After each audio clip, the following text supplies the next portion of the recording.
What is a cold opening? What? It's completely irrelevant to the episode, but it's fun. Sometimes Kelly makes me think she's awesome.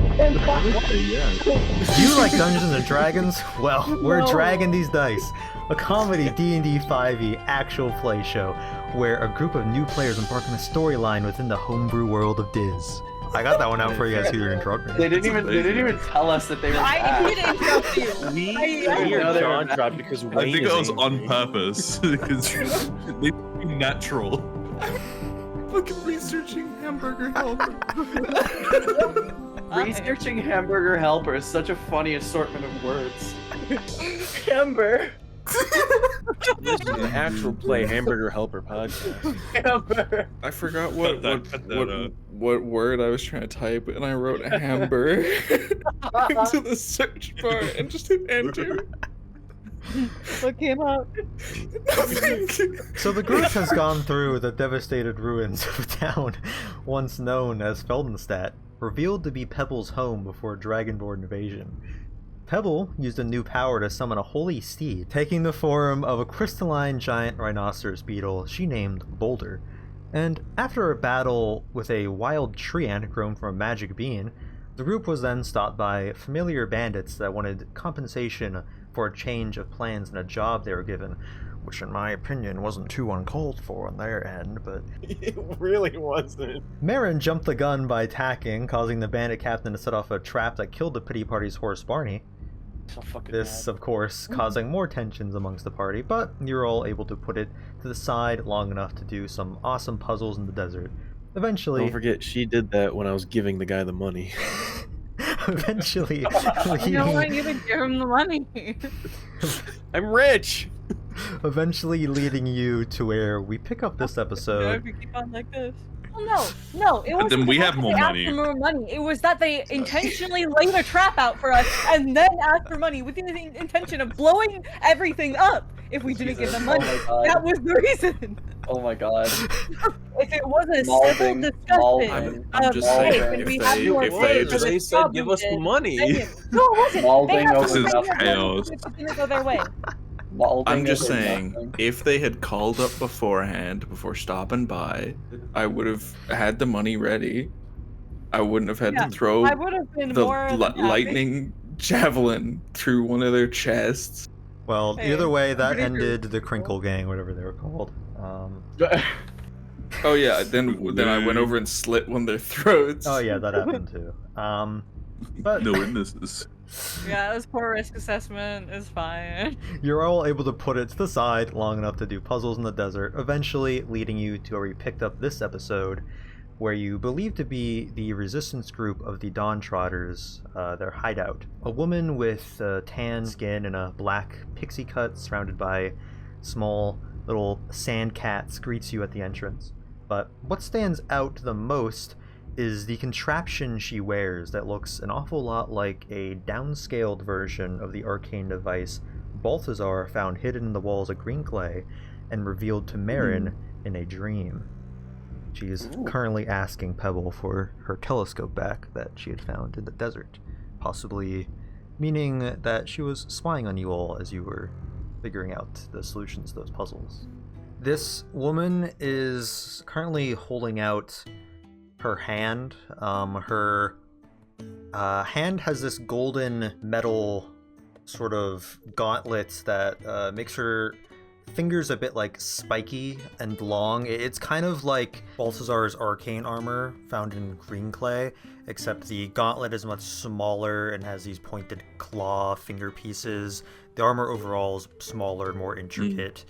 No giant back piece, but she's holding this hand out to you. I'm gonna. Well, as I go to try and hand her this telescope, I sort of like hesitate for a minute, and I'm like, why were you spying on us in the first place exactly?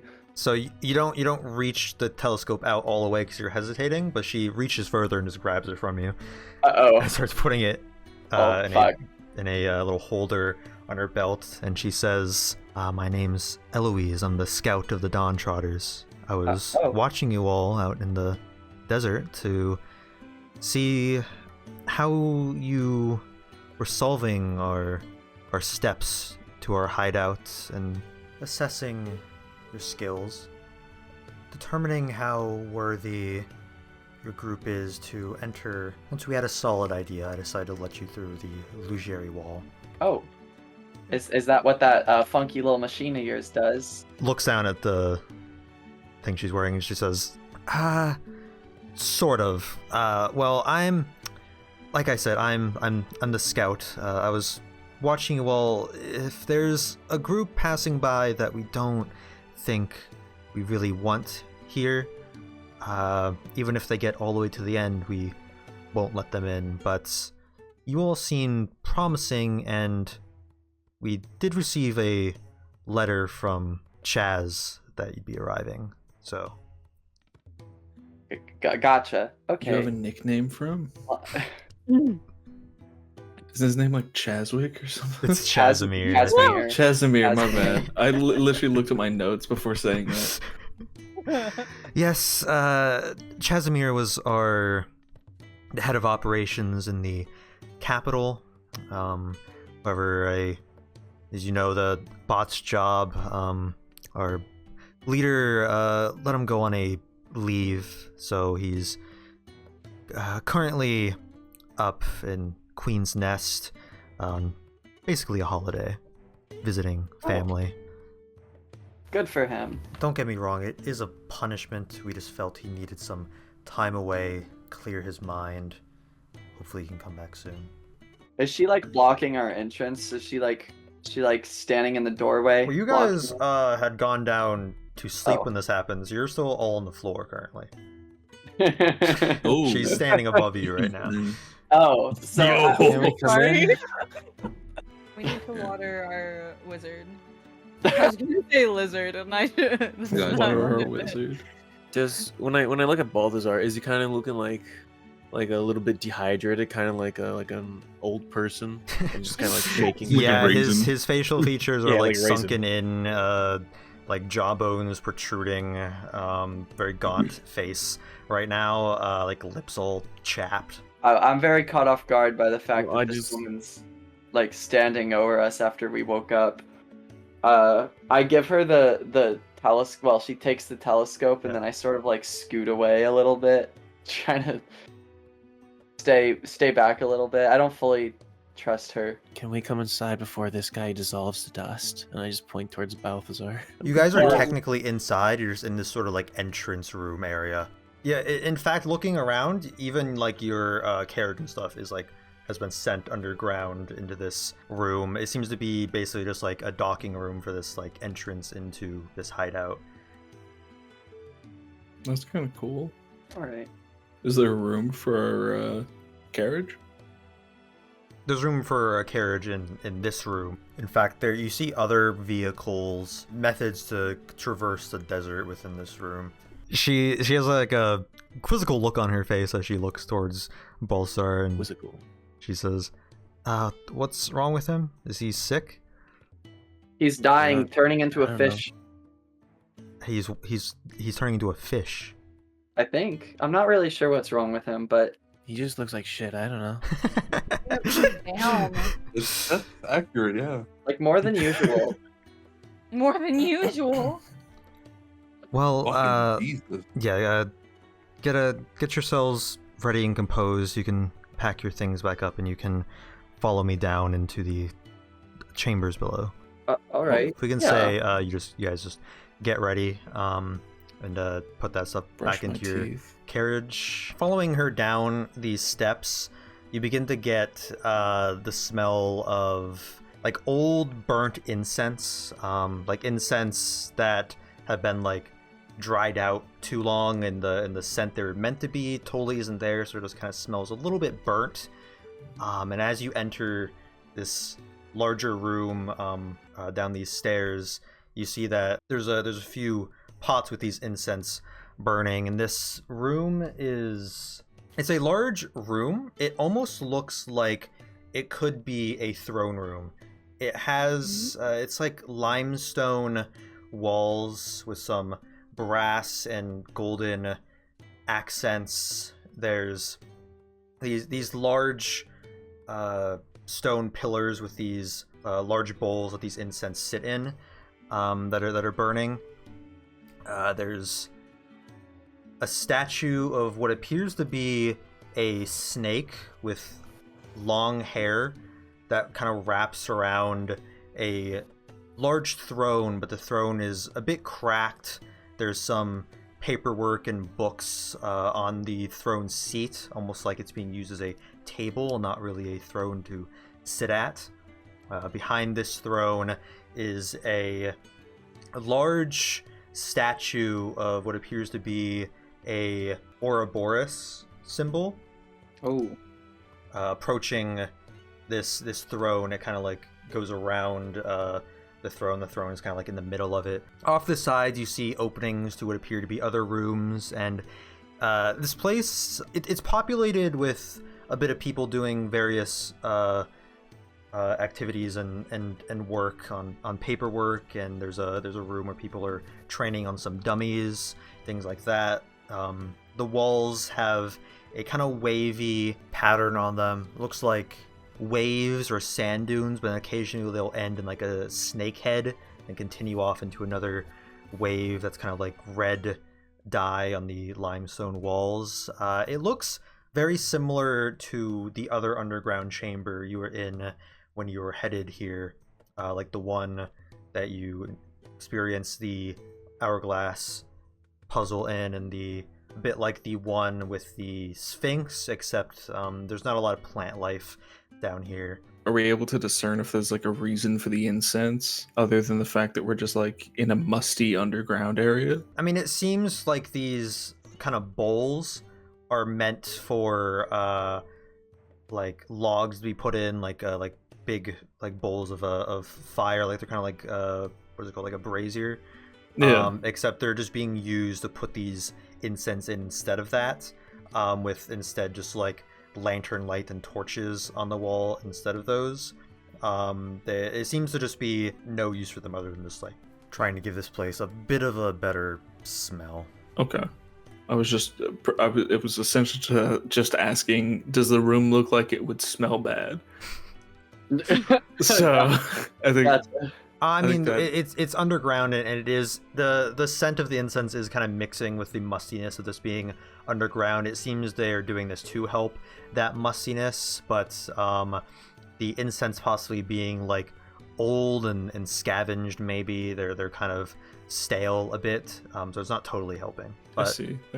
This woman is leading you into this main chamber, what it seems like. You spot a lot of people are just dressed in basic garments, very humble garments, like just like leather, cloth, nothing like, no one looks like fancy or anything like that really, except for a couple people that kind of stand out to you. There's someone in an outfit that kind of actually looks pretty similar to Shello's. It's like a brown vest and a white shirt.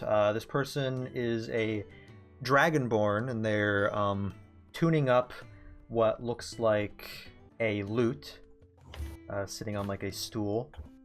This dragonborn has green scales, what appear to be like longer scales at the top of the head that kind of fall down almost like hair. Some red eyeliner. He's currently just sort of smiling to himself as he's tuning up this lute when he sees you all walk in, kind of looking at you, examining your group as you walk in, as most of the people are here that aren't like super busy. Over by the throne, though, is someone looking at some of the paperwork that's laid out on the throne. This person actually is wearing some more like, I guess, like high fashion, you could say, garments of like purple, blues, and greens, like a tunic, but they have a interesting helmet on. It doesn't cover their face entirely. There's like thinner segments of it that kind of go around the face, just kind of like curling around their head. And he has a walking stick he's currently using that also seems to be made of like the same brass sort of metal as this helmet he has. And he appears to be a dwarf with very tan walnut shaded skin, black mascara on the eyes, brown hair put up into a very messy bun, big beard, bunch of piercings in the ears. I have a question. Yeah. So as we walked into the room, you said that these people were like looking at us. Was it like confused or sort of like weary, or were they just like acknowledging us? Not. Just sort of getting a look at you, kind of like they're sizing you up, but like not in a sense that they're like gonna fight you or anything. Just sort of getting a look at like the new recruits sort of in this place. Some of them Profiling? Some of these people may have heard of you from the letter Chazimir sent, so maybe they're acknowledging these people, like realizing it's you from the descriptions. From just the crowd of people in here that are doing work, that's pretty much all you're getting. A lot of people in here are fitted out like leather armor and things like that. There seems to be some people that are specifically just in non-armor clothing that maybe aren't here to fight, but most of the people here are wearing like armor clothing and stuff. This guy, it seems he just has these robes over this metal armor he has that's not like I can actually send you a picture of this guy because it's hard to kind of explain the armor piece he has because it's very weird. That is a strange looking. Yeah, so this sort of ornate head guard, you could say, is kind of going around him. Then it seems to continue into some more armor that he's wearing under these robes. What does that protect him from? The wind. Blunt objects. Can I ask, just so that I'm fully back up to speed, did we figure out the name of the lady with the telescope? Eloise. Okay. You would probably spot pretty soon. There's a crowd. Most people here seem to be alone in like a group, like a conversation with like one or two other people. But there's one tiefling woman with purple skin and kind of ginger red hair, two horns coming out of her head. There's a big group around her. They seem to be examining her body, kind of like putting armor on for her and kind of like putting things under the armor and like fitting her out with like different things, showing her weapons. Some people like talking to her. They seem to be like briefing her on certain subjects. So she's off closer to like the training rooms where the dummies and things are, and she's just kind of has a stern expression. It's almost hard to tell if she's even like listening to them, but then occasionally she'll like nod, but she seems to be just like staring off into the distance with a unwavering expression in her face, almost like determination or just deep in thought. Passing through, walking closer to, it seems Eloise is kind of leading you to this throne, but passing by another room, you get a quick glance inside, and this room, actually I said there was no plants in here earlier, but now you do see plants. This room has a bunch of live plants in it, actually, kind of coming down from the walls and vases around. And in the very center of this room is a kind of chalk circle around the floor with some runes and patterns in it, and sitting on it in cross-legged, kind of like in a trance, almost like someone meditating, is a large man with a dark black skin, some like black dreads with some jewelry in it. He has a bunch of paint on him, white paint with some symbols, a eye symbol on his forehead with a red iris. Ooh. That's pretty cool. He's paying no mind to you walking by or anything. It seems he's busy in his own mind, sort of in a trance here. You also see way back behind the throne in like the corner of the room is someone sitting on a chair. It seemed to be a tiger person. And she has a piercing in one of her ears and some longer fur with also some jewelry in it. And she has very tight-fitting leather armor, and she's sort of sharpening a falchion. Glancing up as you approach further, kind of giving you like a stink eye a little bit. It seems Eloise is leading you up to this throne where this dwarven man lost in a paper he was reading, but as he sees you all approach, he puts it down and introduces himself. These are the new the new people Jhanjonir sent the letter about. Your group is called the Pity Party? Sure are. That's us. I'm Pebble. I'm Shello, the giant boy. I'm what we've collectively agreed to be the one that mans the operations around here. So I'll have the pleasure to introduce you all to the Dawntrotters. My name is Bam Bash. No, that's... I'm gonna have to ask you to spell that. BAM space BASH. Okay. It's a nickname, by the way. My real name is Bamnin Honor Bash. Can you spell Right. BAMNIN space HONORBASH. And over here we have Jumbo Josh. Oh, Pila Bird. Everyone around here just calls me Bam Bash, though. Really easier and gets the point across. We know of your escape from one of the Coliseums. If not for that, you all may not even be here today, but after Jhanjonir had sent word, we did a little bit of research trying to get your files and learn more about you all. And of course, Eloise here was watching you as you solved our contraptions and went about it for us to get a better idea of how you all operate individually and as a team. If there's one thing I'm good at, it's contraptions. Oh, of course. Well, I made most of them myself. I used to be, I used to work at a forge. They were quite nice. Very, very difficult to solve. I commend you. A lot of the magic was added by Eloise. The Sphinx was Podru's part, making that enchantment with plants and all that. You may have seen him in one of the rooms passing by. How do you say that? POTRU. And whomst is everyone else? Well, we're the Dawntrotters. You fucking piece of shit. And who is the tiefling? Yeah, you may have noticed that we're getting her ready to send her off here soon. Dihala, she's being sent off on a mission to Lupin Pine. She's going to be infiltrating the Coliseum there to gather information. She's entering in as a combatant, and she'll be spending a long time there just getting information. Her name is Dihala Featherhorn. That's a pretty name for a pretty lady. Go ahead. That sounded a lot creepier than I. Yeah, it's very creepy. Whenever you say that every character is hot. Well, okay, it's Yeah, you sound D&D. like All the her- characters are hot.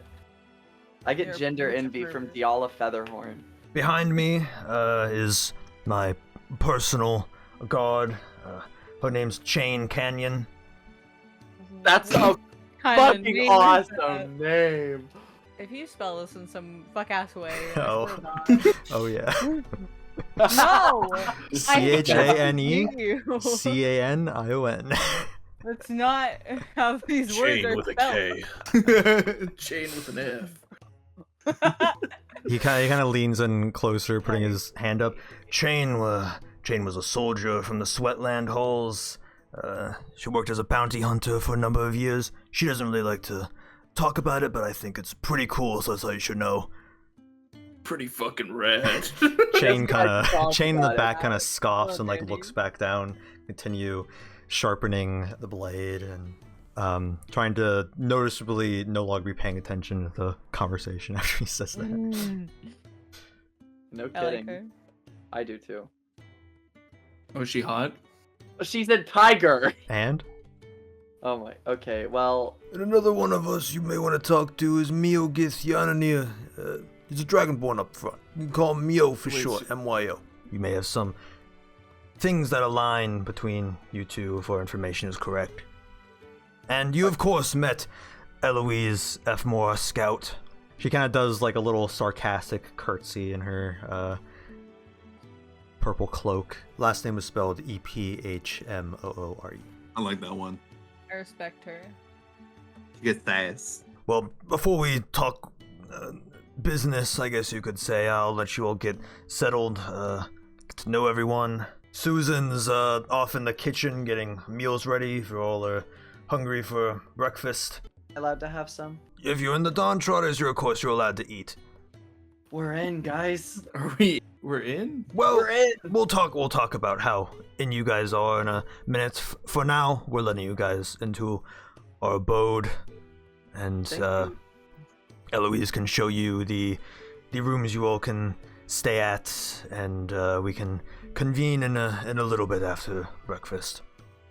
Thank you. This is very helpful. So yeah, Eloise shows you the chambers. It's kind of like how the Manus Noctis were set up. It's just kind of like bunk beds and things in a big room, a chest at the end for people to put their things. There's not like individual rooms for people, except there seems to be a separate bed chamber for Bambash with like a little office in it, but it's not like a big bed chamber with like a big like king size bed or anything. It's the same size bed, maybe even a little bit smaller, like a twin size as the bunk beds in this big room. But it seems that he just wants to sleep with his work, basically. You also notice that a lot of the sand cats Eloise has to help her scout, they have like little cat beds and cat towers and things in here, but there's also like holes carved into the walls that seem to go up to the surface that the cats go to and fro from if they need to scout or go outside for any reason. As we're shown the room, Pebble looks really worried, and she's like,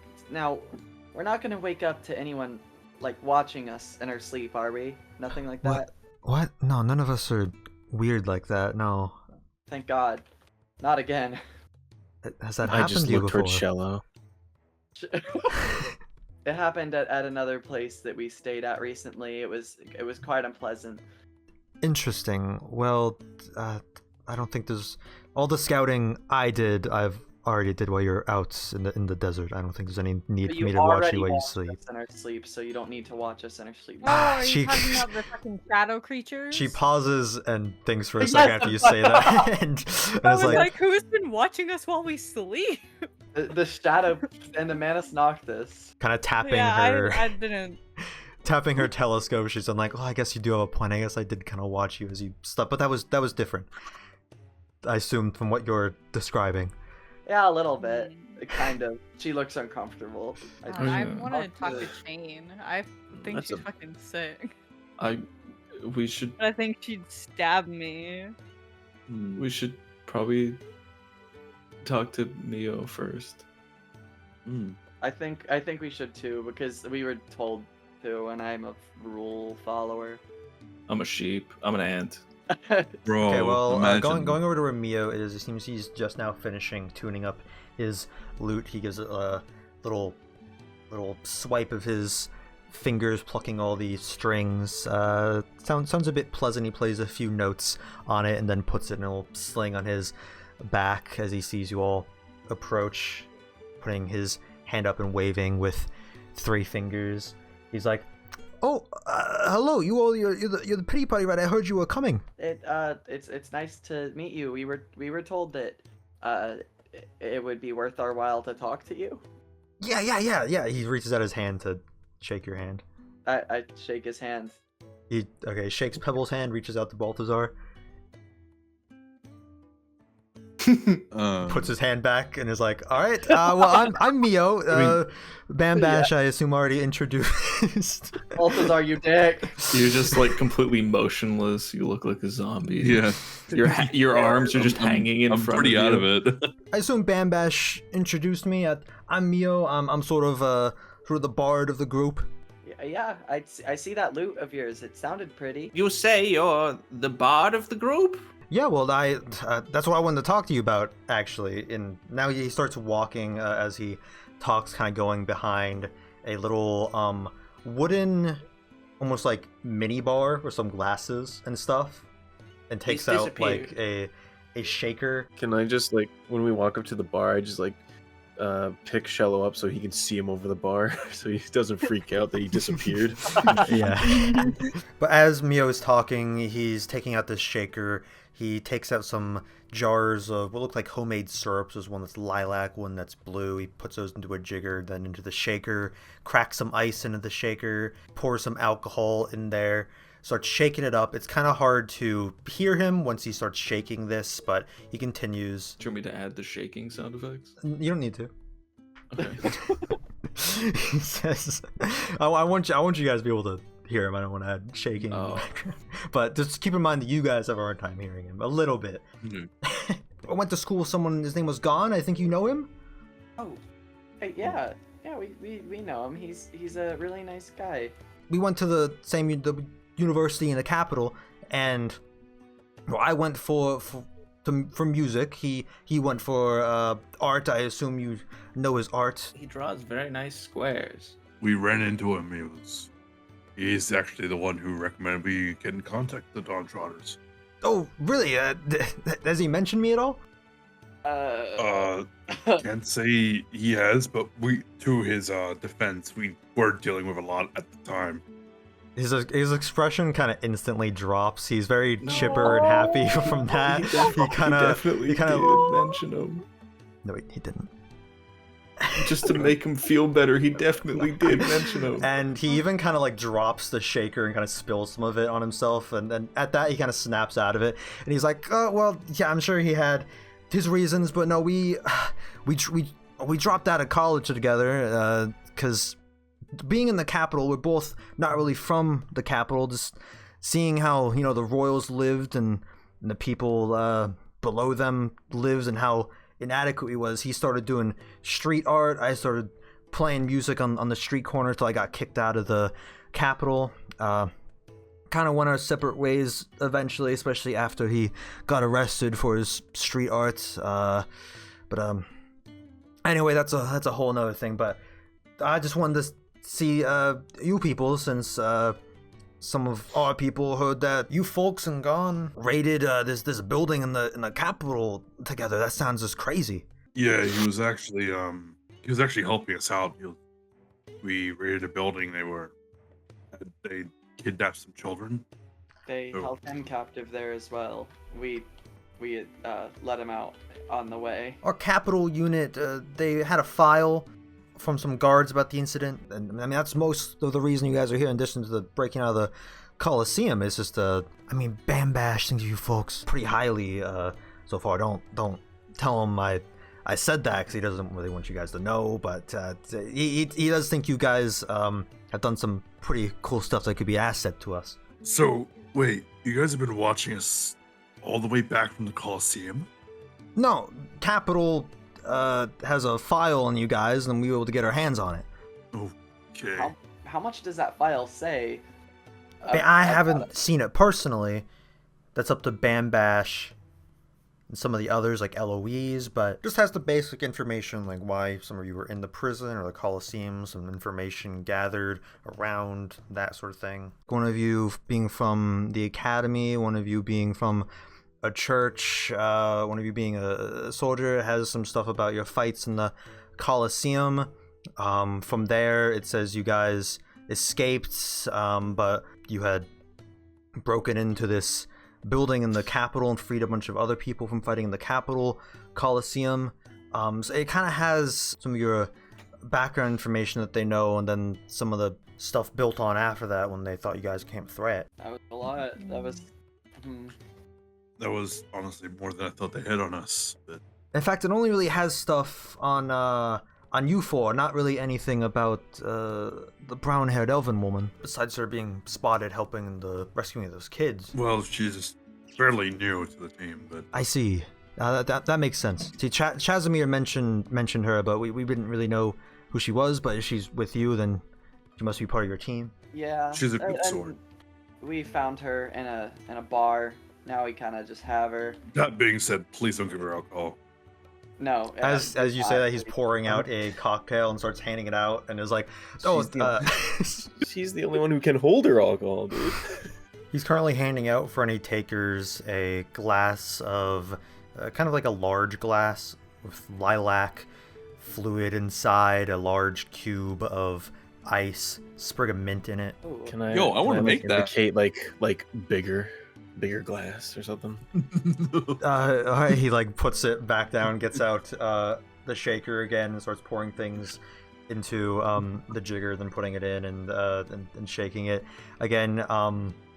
He kind of fumbles with the jigger as he does this, and is like, sorry, I'm not really a bartender or a cocktail maker. I just convinced Bambash to install this because I thought it'd be fun, boost morale.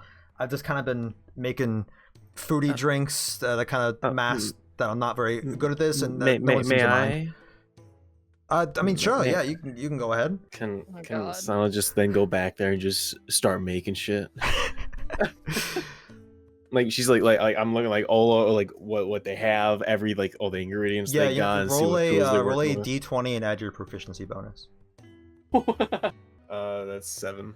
Not 7, 8. You haven't really been behind like a cocktail bar before. You're more accustomed to like brewing like beer and like more like plant-based fermenting of alcohols, not like mixing cocktails. They're kind of having a hard time finding a way around, but you're able to combine this drink he made into just like a larger pint glass, and then you just pour a little bit of syrup into it, and then pour like probably too much what appears to be like an absinthe into it, and it's very strong tasting. She's gonna kind of hold it like people do with like a warm glass like hot chocolate, just kind of like closed, just like kind of like cozy vibe, and just slowly like just sip on it more often than she should, but just I mean, help yourself, really. This is for like I said, I'm not like a bartender. I convinced Bambash to get this because I thought it'd be fun, but I thought it'd be easier to learn, but I'm just not good at it. No one else really knows how to do it either. But like I said, I had a bunch of syrup. It just makes a bunch of fruity drinks, and no one seems to really notice that I'm not good at it, you know? But anyway, like I said, I know Gon, we dropped out of university together to do anti-war art on the street. We were, you know, me being Dragonborn, we both connected for the cause of me against the Centuries War. Real quick, before you like defer to a different thing, what do you call this drink? I just call it purple drink with a mint leaf on top is what I've been calling it. No one's asked before, actually. It's a good name. I would like to take a drink of it. Well, yeah, he makes another one for you because Sana kind of hijacked his station. Okay, I didn't know. I'm still behind the bar. Can we see if it's good? He's kind of moving around you. It tastes pretty nice, actually. It's it kind of tastes like basically a lavender mojito, but with some like blue carousel and sweet and sour syrups that don't really contrast well. Like he's kind of adding things at like random, but it doesn't taste bad or anything. It tastes it's so like syrupy and fruity that kind of masks the alcohol taste to kind of make it go down easy. So you're telling me that he's going based off vibes and not based off any knowledge? Oh, definitely, yeah. I was gonna say, can I like give him advantage by like, oh, you could add this, or like, no, don't add that. I'm definitely not just getting points to try and make this cocktail. Anyway, I just wanted to see you guys and see your Gone and everything. How is he doing? He doesn't have any nipples. What? I'm sorry. What? How? Why? They cut off his nipples. Who? When? It's a long story, but in getting out with us from the Coliseum, escaping with us, he got tortured, created a diversion, and got caught, and ended up actually in the building that we saved those people from. And we found out that they had done terrible things to him. Wow. But as far as we know now, he is fine. I have not heard anything in the negative from him in a while. At all. Frankly. How are you keeping in contact with him? We have a sending stone. Where is he? It would be to the northeast from us, right? I don't want to like give the name of the town. I just want to like give the general direction. I I Northeast. don't not trust this guy, but I feel like it's just a bad idea to tell people where Gone is in general. Yeah, I don't want to give like an actual He's description, gone. but I do want to give a general direction. So it's like, yeah, he's that away, but P3 for fuck's sake. He's gone from that building we saved him in. He's gone. Oh my god. Actually, can we ask if there's records of people who were in the building? Real quick, when you mentioned the sending stone, he kind of like looks down like he's in thought a little bit, and like looks back up as you like continue talking. Insight check. Go ahead. You can both make insight checks. Okay. I don't notice anything. 10. 14. It seems something about you having direct contact with him that you're able to just do like right now has piqued his interest. But he doesn't say anything about it. The little guy. Okay. I just kind of like whisper to Shello, they must have been lovers. But he's gone. Oh, Jesus. But he's gone. I want to know if we can figure anything else out about the guy with the helmet, the funny helmet. Oh, that guy. Yeah. Did you guys perchance have any records of that building or the people that were trapped in there, or I guess also stationed in there? Well, I mean, I'm sure we might, but that's not really my job here. You'd probably have to speak to Eloise or Bambash about that. Okay, we will do that then. Thank you. Yeah, no problem. Should we offer like that he can talk to Gone if he wants? I feel like that's a use of a valuable. My only worry is that means we can't contact Gone the entire day. So if anything happens, we're fucked. We should do it like right before we go to bed. Like. But then if something happens in the middle of the night. It's like you need your phone to like call home, but someone's asking if they can borrow your phone. You got games on your sending stone? No. Do you guys happen to have like a bathhouse here at all? I mean, yeah. I mean, we have to use the bath, right? It's just like it. I can explain later, but I need to be submerged in water. Submerged? Fishy. Okay. Well, we don't have a super fancy like bathtub or anything. And we're also out in the desert, and water is kind of a supply. We can't really be throwing out all willy-nilly like that, so we kind of have to conserve it. I don't know if we can really allow you to take a really fancy bath, get like an everything bath, You could probably talk to Bambash about that. Be like, hey man, I'm gonna turn into a lobster if you don't give me. No, I won't completely turn, because by the time it gets to completely turn, I'll be dead. Sounds like an excuse. If you ask me. Those exhaustion points do run out. Excuse me, Mr. Behind the bar. Uh-huh. What is your relationship with the scary feline? You mean Chane? Well, she's Bambash is like a personal guard, basically. She worked as a bounty hunter for a long time. She has a lot of combat experience. Doesn't really care for my music. Yeah, it's very hard edge, No. What? What do you mean, edge? What do you mean? I don't understand. I don't understand. She does not look like she is hard to the touch. What? She looks as if she would be soft. Oh, I get it. Yeah.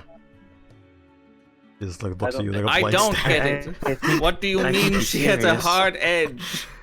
I don't think he's joking. She's like stern. I'm really sorry about her friend. I tire of this conversation. I want to talk to the cat lady, but I'm scared of her. Chane. Pretty woman. Yeah. She could stab me.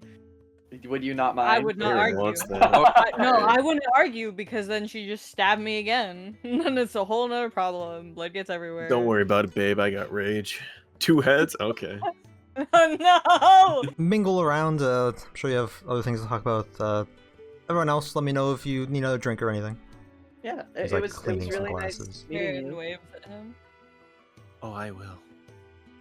Oh. Pebble puts her hand up for a high five. He high fives you happily and Hell yeah. smiles. No. No. Like points at you and is like, "Hey, I like you. You're fun." No. Oh, like so him. much She you doesn't like- bathe. Alright, that's the Wait. first and last time I will If- acknowledge if- the high five bit, Scally, so don't do it again. If- Yes! You Wait, know, oh. If, So we're going to talk to Chane. Let's go over to where Chane is. I would She- like Appro- to. We're going to approach Chane slowly, calmly, with her hands up. As you Making do, it she's clear not that we're paying not a attention to you threat. at all. Still sharpening her weapon. We have We to could, let her we sniff could our sneak death. up on her. Wait, okay, no, do not. Do not. I'd like to sneak up on them, please. Make a stealth check. Okay, thank you. You get stabbed, I'm not I was gonna helping. say like we keep killing Shello, but I don't. I think he just brings it up to Oops, himself. now. 7. Yeah. 7, you get close to her, and with a snap of the fingers, the blade goes right next to your neck, Oh. and she says, "Stop right there. What do you need?" Oh. I like her. I would like to. I wanted to ask if you wanted to look at my sword. I don't need to look at your swords. It's of no interest to me. Do you want? Can I give you a sword? No, I have one, as you can clearly tell. Can I rummage around in my bag for the vicious sickle? Actually, it's in my equipment. That'd be on like on your belt or something. I like to take out the vicious sickle, but like hold it by the blade. As you do that, you can feel the sword press into your neck ever so slightly. Not cutting or anything, but you can feel her move it closer. It's a vicious sickle. I think Shello has a crush. What's going on? No, I think Shello's about to piss himself. Maybe If he hasn't already. I do not need your handouts. I am capable myself. If you would like to donate it to the cause, you're welcome to put it in the armory. I am not your servant to do so for you. I was wondering, perhaps if you would like to trade. Perhaps. Okay. Do not want to trade. Can I tell after this blade is being poked into my neck if there is in fact anything special about it, or if it is just a regular blade? Make an Arcana check. Okay. The Shello Arcana check. 16. It's a regular blade. Okay. I have a feeling a nat 20 would have yielded the same result. Yeah. Perhaps. We'll never know though. I want to just grab Shello by the Don't you shoulders and dare. just slowly move him back. Don't you like, dare. Just slowly move him Don't back. you Like not dare. forcefully, but like As you Well, do that, I her feel- her eyes look like deeply into your eyes. She's not like blinking or anything. As you move him back, her sword isn't moving either, so you kind of carefully have to make sure this doesn't cut Cello's neck as you move him. Then once he gets far enough back, she puts her sword back into position to continue sharpening it. She looks Oh. down back at it.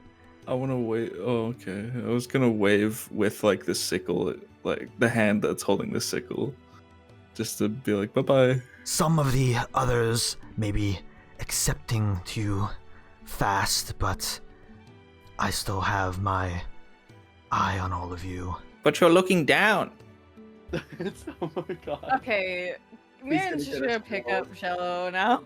And we're just gonna not. Have we like been pointed out where the armory is? No. Okay, well, fuck.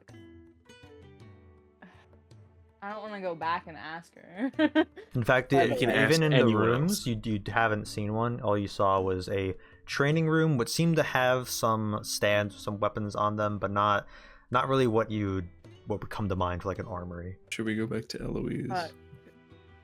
Oh, well, I guess we should talk to her anyway, yeah, so we can. I need to ask where the armory is, though, because I have like 3 or 4 weapons that I don't need anymore, and I haven't been able to get rid of.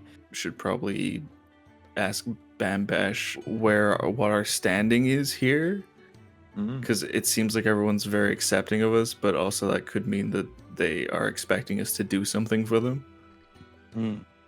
Possibly. You say everyone is accepting of us. I beg to differ. Everyone. Well, I don't think she was very accepting. she can do whatever she wants. She's alright. Lane, you're thinking out loud. Lane, calm down there. I'm not. I'm not. Get the water bottle. Get the water referencing bottle. anything. Quarter. Is Eloise still in that main room that we with the? Yes, and as you approach her, from a room that you saw that had actually like closed doors, you hear it loudly get kicked open, and then you hear a bunch of noise and commotion from inside that room that sounds like pans and pots and things, which appears to be the kitchen, and you see a small halfling woman with brown hair, her hair in like a bun, some clips in her hair, wearing a red kind of like scarf and this dirty white apron under. She's holding like a bunch of food on plates, and her outfit's sleeveless, and on her arm she has a heart banner tattoo with text on it that says "Step Aunt" instead of "Mom." That was a joke. Anyway. Step on. It's like Close to saying aunt. I thought you said like that was like a weird fantasy name. What? I get it now.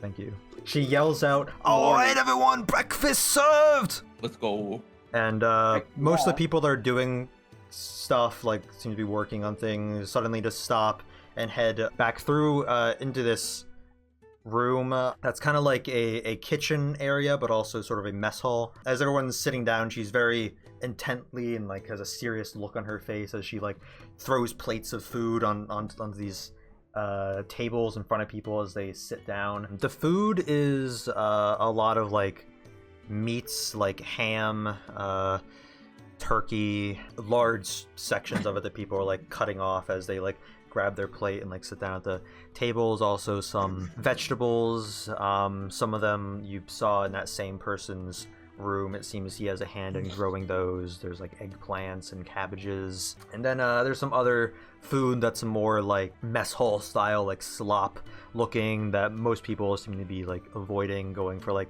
the meats, but there's a lot less of the meat and veggies, so people are kind of crowding around that and getting that first. Like one section of it will like run out and people will like sadly go over to like the slop and put some of that on their plates and go to eating. Do we get there in time for veggies, or do we get slop? You guys get there a little bit after everyone, because in the commotion you're not really sure what was happening because you're new here. You didn't know if that's like what the manners are and how this works. It's just like a free-for-all, so you guys are kind of showing up a little bit late to this room. Fuck! God. Pebble We can take this one. eating the slop looks furious that she's eating slop. She's It's kind of like grits but tastes bad. There's like oatmeal and stuff for like breakfast and stuff like that. A lot of it like it tastes like it's the best they could do with these resources, but doesn't exactly taste good. And you guys sort of find a table where you're kind of off on your own. Everyone here seems to have like their kind of cliques and stuff. Other than these named NPCs I mentioned, there's around like 20-30 other people here that seem to be a little bit lower in the ranks from these other people. A lot of them look like they're just kind of visiting here, and maybe they're headquartered somewhere else, or they're like on a break from a mission, something like that. Is Eloise sitting down anywhere? Eloise? Eloise. Eloise? Yeah, Eloise. Yeah, Eloise is kind of sitting at a table with Bambash, Dihala, Chane. Podru shows up a little bit late, but he seems to have his own sort of vegetables he's brought in, and he's kind of munching on, and he sits at a table with some other people. Susan eventually sits down at a table with some other people. We should sit over with that little group you just described, but No. not make eye contact with Chane. It seems We should not. the group with Bambash and all of them, it seems their table is kind of filled up. God damn it! That's where kind of like the most people are kind of gathered around. You don't start your first day of school and go sit with the popular kids. Okay, That's but not we what you should do. talk to Eloise, okay? So Yeah, we'll Stop get her saying after name the like food. that, please. I was only going to suggest we go talk to her if she was sitting alone. fine. I guess I'll like fiddle around with the gauntlet, like try and like maintain it. Yeah, make a Arcana check. Uh-oh. Net Oh, okay. 20. I was hoping that'd be a 1, so I could do damage to you. I didn't have anything planned for anything else. Some like sparks kind of go off of it, and it kind of catches the eye of Eloise, who kind of looks over. She seemed to have noticed it before, but not truly seeing really what it was and what it's capable of, since it wasn't like powered on or anything. But what are you trying to do with it right now? Attempt to make it more safe and less unpredictable, but at the same time, it's probably fairly damaged. So maintaining it's probably my Yeah, main it seems just through channeling arcane power through it alone, it's not really holding the power in it. In a way, it seems that this gauntlet is supposed to hold something that is not within it, that kind of stabilizes the arcane power. It's missing something, but the rest of it appears that it should be able to be repaired slightly, even though it's missing that thing that channels the arcane power into. It seems the rest of it could be repaired, since it is pretty badly damaged, but that main component is missing from it. You feel like there's 2 tiers to making this thing stronger. There's the arcane focus and using the gauntlet, as well as repairing the overall armor. No, continue eating my slop. While we eat, just this whole exchange. What is Mherren looking like expression wise, mood wise? Very neutral. She's not one way or the other. Maybe a slight headache at what has been transpiring since we got here. But Sana just like looks at it for like 3 seconds, just kind of like analyzing, not really making any expressions, just kind of squinting and then just going back to her food. I would say Mherren's definitely more reserved than she normally has been. But that's the only noticeable or obvious change, I guess. Slop. It's the best slop I've had in weeks. So once you guys are pretty much finished with your food, maybe like a couple of you are still like in the process of finishing, but the group that was Bambash, Dihala, Eloise, Chane, they'll get up and because they appear to be finished, and start walking by you all. But Bambash stops and puts his hand on Balthazar's shoulder and then sort of leans in, kind of butting into your conversation to say, When you're done, meet us by the back, and we can go over some stuff now the building's full. We have some business to take care of first, so just see me when you're done. and then he walks out. I'd like to look up with my face full of slop and go, "Aurora." After we finish eating, can we go over to Susan and thank her for the food? She seemed to have eaten all her food like super fast, just like scarfed it down, and then immediately started like going back into the kitchen, putting out some like seconds of some of the slop. When some people started getting up, she started taking their plates. There's like other people in the kitchen kind of helping her, but she seems to be like purposely out of her own want taking charge and doing everything kind of herself. Walking up to her, she's currently has a stack of plates in her hand, doesn't see you coming, and like almost walks into you. What do you need? We want to thank you for the food. You want more? We're out of ham. We're out of turkey. We got some more oatmeal. No, we're full. We just want to thank you for cooking the meal. Oh, well, yeah, you're welcome. That's what I do. Can I ask if Susan has some sort of cooking ability, like magical cooking ability, or if she's just she just wants to cook? Yeah, make an arcana check. Oh, okay. I feel like this is a no. 17. Yeah, she's a chef. What? Is magic? No, she's just a Crazy. chef. No magic abilities. She just cooks. She just likes cooking. Twice he's gotten you now. That's crazy. It does not appear she has any magical arcane capabilities. You see kitchen knives on her belt, but you also notice we also see like 2 daggers on her belt. It seems she does have combat training as well. And she is in like leather armor. And she loves her step-aunts, but that's all you get from her. Does she happen to do the cleaning in the eatery area? It looks like there's a dishwasher in the back she's bringing the plates to, but every once in a while she'll like stop and help, kind of like pushing him out of the way. I meant more like mopping up the area or anything. Oh, not currently. Currently still wearing the butcher's bib, which is constantly dripping blood. Oh no. It's not constantly dripping blood. It's like it's just soaked in blood, so it'll occasionally have like a few droplets land on the floor. No one's really taken notice of it too much. Occasionally you might see someone walking by seeing like some blood on the ground, like looking around confused. Anybody slipping? No. It's not Okay. It's not dripping blood like that fast. It's not like pouring out blood. That's a shame, isn't it? Just as if you had like an open wound on your chest, it'll occasionally like drip some blood. Susan pushes past you, kind of bumping into you with some of these plates.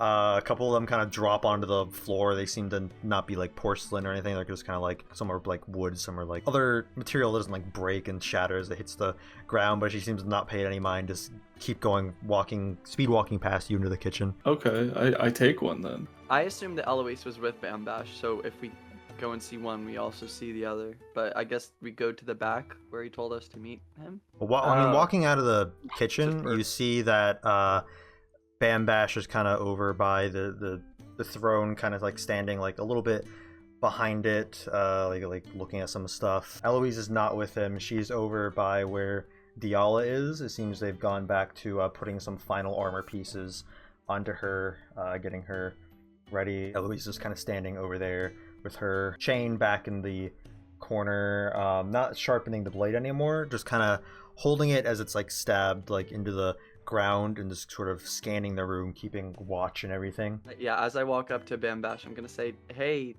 you said that you wanted us to come over here and talk. What? Right. Yeah. Hold on. Hold on. A moment. He looks like he's grabbing like some paperwork out of like a file, and then he like walks past you over to where Dihala is. Eloise is talking to her currently, but Bambash comes over and finishes putting this paper into this file and then hands it to her. This is the paperwork for getting into the Coliseum. Make sure you don't lose it. You'll have an alias, so make sure you remember your fake history. Don't want to get caught up and have them figure out who you really are. I wish you good fortune. Make sure to get in contact with us on the regular occurrence. Puts his hand on like her shoulder, like grips her shoulder tightly, and is like, "Thank you for this." And then she just nods, and then he kind of steps back and takes a guy that was putting the armor on her to the side and kind of speaking to him a little bit more. Seems like they're putting stuff under the armor pieces, like kind of concealing certain things. That's why it's taking a bit. Pebble like very anxiously walks up to Dihala and she's like, "Hey, you're going to Lupin Pine, right? The Coliseum?" She was sort of like not really paying attention to you walking up, but then she's like, "Oh, yeah, I am, yeah." Are you planning on infiltrating it? You're the new group, right? Yes, I'm infiltrating Lupin Pine. I don't know if you know the politics, what's happening up in the Northern Territory, but the Lord suddenly just left his position of ruling in Lupin Pine. There's commotion up there, and we figure in the confusion, and we might take this opportunity to rush me up there. We've had this in the plan for a bit, but figured now was the best time, so we scrambled together and about to leave in a couple minutes here. Gotcha. That's a good time to hit. Just Yeah. make sure you're careful, because any military type leader, any soldiers they have will be on guard, since they know they're so vulnerable now. Yeah, well, if only more royals and kings did the same and gave up their crown. But I guess in the end, though, it wouldn't really matter. The capital is just going to find another to replace him, and they are probably arming themselves, but we're hoping we can get in there, squeeze in before then. But thank you for your well wishes. Mia nods.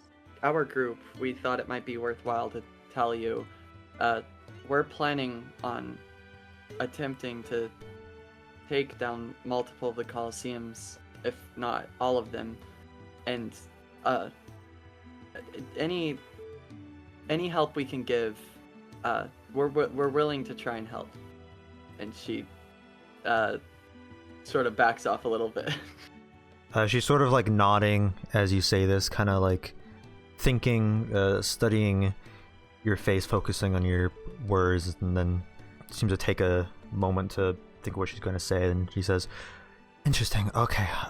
Well, my time there should be a while. Maybe we can meet up there in some way. I don't really deal with the plan side of things. Bambash is sending me here, but he'll get with you, and if we need your help on that front, he can talk to you. But if you're heading up that way, and if I'm still there, if I make it through each combat trial, which I'm pretty confident I will, then maybe I'll see you there."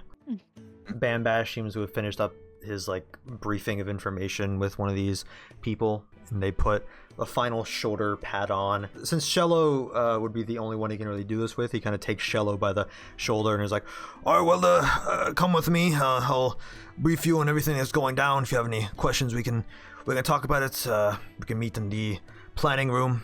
And he starts walking off, and as you all follow, you see that Dihala's about to leave now that all the armor's on. Begins getting up, but before she does, Eloise, who is standing by her, it looks like she takes Dihala's head in her hands, kind of pressing her own forehead to Dihala's. And a moment of silence kind of lingers between them, and she backs away, and Eloise says, "Stay safe."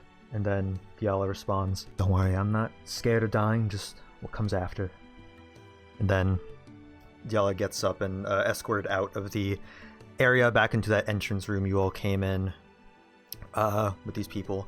Eloise kind of staying there for a moment, watching her leave, like she's kind of focused on that, but then she kind of snaps out of it, grabbing some materials, what appears to be like a map and stuff, and then joining your group as you are walking up behind this throne. One had that sort of Ouroboros statue. This Ouroboros statue actually has what appears to be some sunray parts coming out of it that I forgot to mention. It almost looks like a sun emblem, but like the circular part of the sun is like the Ouroboros. If you get what I'm describing. Yeah. Bambash sort of grabs where the snake head and the end of the snake meet, kind of pulling them apart, separating them, and the rays of the sun coming off of around the snake start going inward, and they go inside of the circle of the snake, kind of meeting in the middle of that, and then the ground sort of shakes for a moment as a path opens up behind the throne. A wall kind of moves up and the ground sort of lowers into what appears to be a staircase to a secret room that goes further down. That is sick as hell. Down here is where we conduct most of our business. A secret room, just in case anyone finds it here. There's also where we have most of our supplies, our armory, anything we really need to keep secret, we have down here. Come with me. And showing you into this room, a lot of storage stuff, but it seems to be kept pretty neatly together. Things are organized in clusters of what they are, like food storage, the weapons.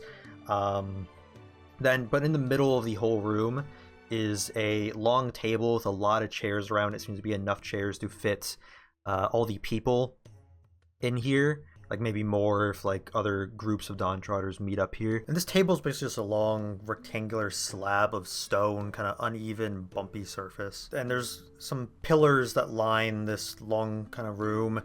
There's some statues that look kind of crumpled, maybe even unfinished, but the boxes and storage is kind of in front of them, covering them. There's no like permanent light source in here, so Bambash has lit a torch, and as he goes down, he begins lighting these bowls at the foot of the stairs that kind of look like coiled snakes. Well lit up, but still kind of faint lighting here, very atmospheric and moody, a little creepy, honestly. Some of the stone in here is like cracked and it's very dusty. Bambash takes a seat at the very end of the other side of the table, so he walks a long way to get down there. Eloise going up next to him, taking the seat next to him, kind of laying out the map on the table and putting some other things down on the table. Are we mean, if sitting near him or at the other end of the table? Because it would be very funny if he just had to like shout the whole time. As you all are kind of standing there thinking about where you want to sit, you notice that Chane had walked in behind you, and kind of without you guys even realizing, they weren't trying to be stealthy, but they, like, you guys didn't notice or approach, just kind of like bumps past you, kind of shoulder checking Mherren a little bit. Oh, okay. And then walking back and sort of standing behind Bambash's chair with her arms crossed. I didn't even do anything wrong. It was kind of fucked up. You're on the her tallest. side. I am the tallest. I say we just sit down, sort of near him, Yeah, nearby. on one side of the table. Instead of being like at the far end, just like all of us are consolidated to like the left side of the table. Yeah, that sounds good. Yeah, it's like it's like meeting halfway for that bit, so it still like makes sense and you don't have to like scream, but it's still Thank kind you. of funny. So once you're all seated down, Bambash, he's like, "We know your group had broken out of the Coliseum. You went through, saved those kids that were in that that housing building in the capital. You've proven yourselves. You seem to be aligned with the cause of the Dawntrotters. Is my understanding true?" I would hope so. Yes. So let me ask you this: what is your goal here? The Like our goal in coming here to the Dawntrotters, or our goal, generally speaking? Well, I assume your goal of coming here to the Dawntrotters is meant to align with your goal, generally speaking. So, what is it that you seek out? The Coliseum, when we were in there, it was awful. They treated us terribly, of course, and we want to try and make sure that no one gets hurt in those Coliseums, if possible. And, I mean, coming here, you guys can probably help us with taking those Coliseums down. Nobody should forcibly be put into a situation where they're forced to fight for their life, for the entertainment of others. Of course, and we've decided that we want to bring an end to it. Then we're on the same page. That's good. Dawntrotters, our ambitions go further than the Coliseums. How does your group feel about the capital, the royals, the king? Well, I mean, I think they want us dead, to be perfectly honest, so... Not very great. Briefly glance at Sana. Relatively straight face, but like kind of, clenching like her jaw a bit, just kind of a lip twitch, but nothing too big. From, as you can see, one of your people mentioned earlier that you guys saw reports about us in the capital. We were able to uncover some of the files they had at the prison on your group. We were able to get some of the files they had on the attack that happened at one of their secret housing buildings for the capital's Coliseum. Well, you can already tell that the kingdom isn't exactly the fondest of us because of these reasons, but personally we haven't had much interaction with the royal family at all, so we wouldn't really As you say that, he starts reaching into one of his pockets, and he takes out a golden coin. It's a normal golden coin. Something about the golden coins is that each one is disc-shaped. Like, it's a little bit, I don't know if you guys know what, like, old currency looks like, but it's, like, slightly concave and stamped on one side with usually a royal's face. So he takes out this golden coin that has the king's side profile on it, a man with a long hair and a long beard, very wrinkly face. He holds up that and he says, "My good sir, you have dealings with royalty every day." What? I more so meant on a personal level, but Seems allegory escapes you. And he puts the coin back in his pocket. A lot of things escape Balthazar. I'm sorry about that.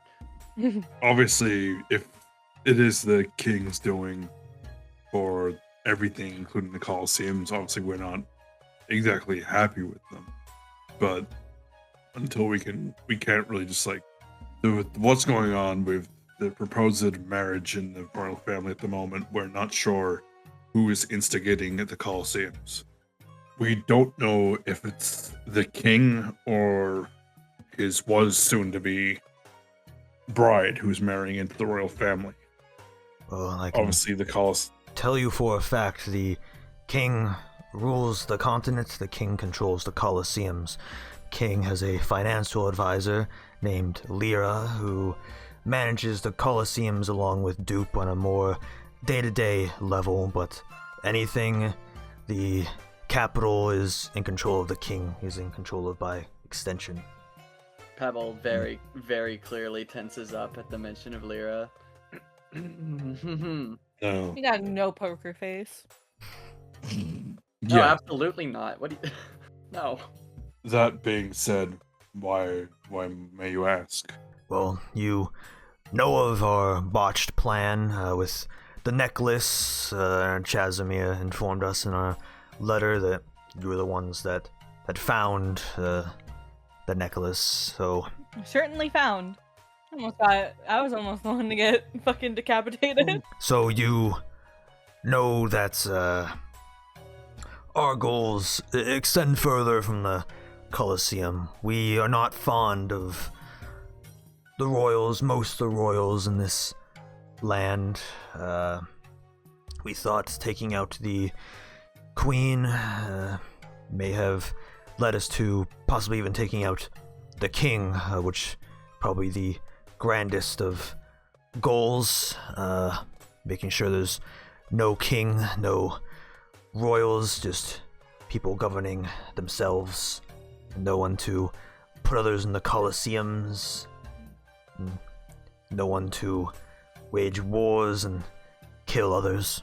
To me, it feels like they kind of went from step one of the plan to all the way to the final step without, working their way up. They were like, okay, so we could try and assassinate the queen, and then we'll kill the king and not worry about how we do that, and then everything's fine. Unfortunately, you can kill as many kings as you want. It's always going to be war. People always want to take control, regardless of how many of them you kill. And what do you propose? We just let that happen and not do anything about it? Obviously, you can't do anything about it, but it's just wrong to think that it's as easy as killing one king. He sits back in his chair and kind of folds his arms, his facial expression getting a bit more stern as he looks towards Balthazar saying all this. If you plan to destroy something like a king, you have to have some sort of plan to implement post-assassination. You can't expect nothing to repeat or even get worse. I've experienced firsthand what happens when a king dies, and it just means more war. You have to have a plan for what comes after. Our plan is to make sure there's no more kings. How do you plan to do that? Once the royalty is gone, we can distribute the wealth amongst the people, and they can decide for themselves how they wish to rule. And what if another tyrannical But if you king do not shows up? have a system implemented to ensure that these people rule just amongst themselves, there will be someone who is greedy enough to steal, lie, and kill to get power. That is history. History pops up more often than you'd think. I think the greediest man of all is already in power, and he has been for 1,000 years, and I think anything is better than him. So the Dawntrotters will help bring on this Unfortunately, new you're not the dawn. first person to think that, and more than likely, you won't be the last. There's always been someone bigger than the other. It's just how life goes. I That think doesn't that, change the fact that what's happening is really fucked up.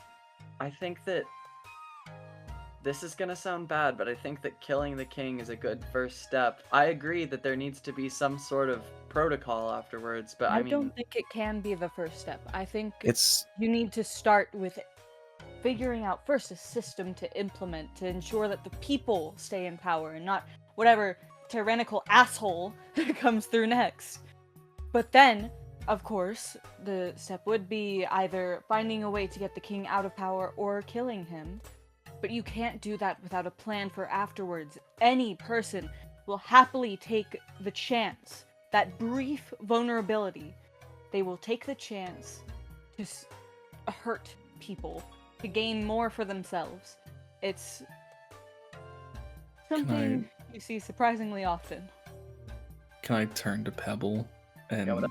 say, I don't understand. What's wrong with wanting more money? nothing's wrong. I want more money too. It's just that these people want money a bit too much. The means is the problem. You all, I know, are acquaintances with Gon, and some of yourselves were locked away in that prison. A lot of us here, a lot of us have lived our whole lives in a cage. All some of us know how to do is resist.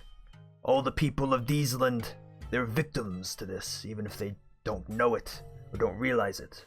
And one person, he holds all the power to end this violence of the world, and he sits his old ass on a luxurious throne in the capital. He doesn't see the dead bodies. He sees the rubble and the aftermath and his victories. And when you're pushed into a corner, the only thing you can do is go forward. And that's what we're doing here at the Dawntrotters. We fight for the downtrodden. I Yes. really wouldn't mind There's being a the man on the better way comfy to chair. fight. Shello, please. Hello? It sounds Just a little nice. If we are to see this in the terms of a battle, why would you not want to attack from multiple sides? Why wouldn't you have all your bases covered so that you can ensure victory?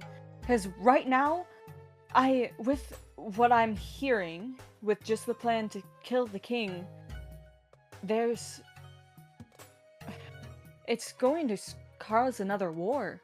It's happened time and time again. Even the civil war between Greenclay and Platehold recently was about a similar debacle where someone died and two sides that wanted to have that status started a war where thousands died.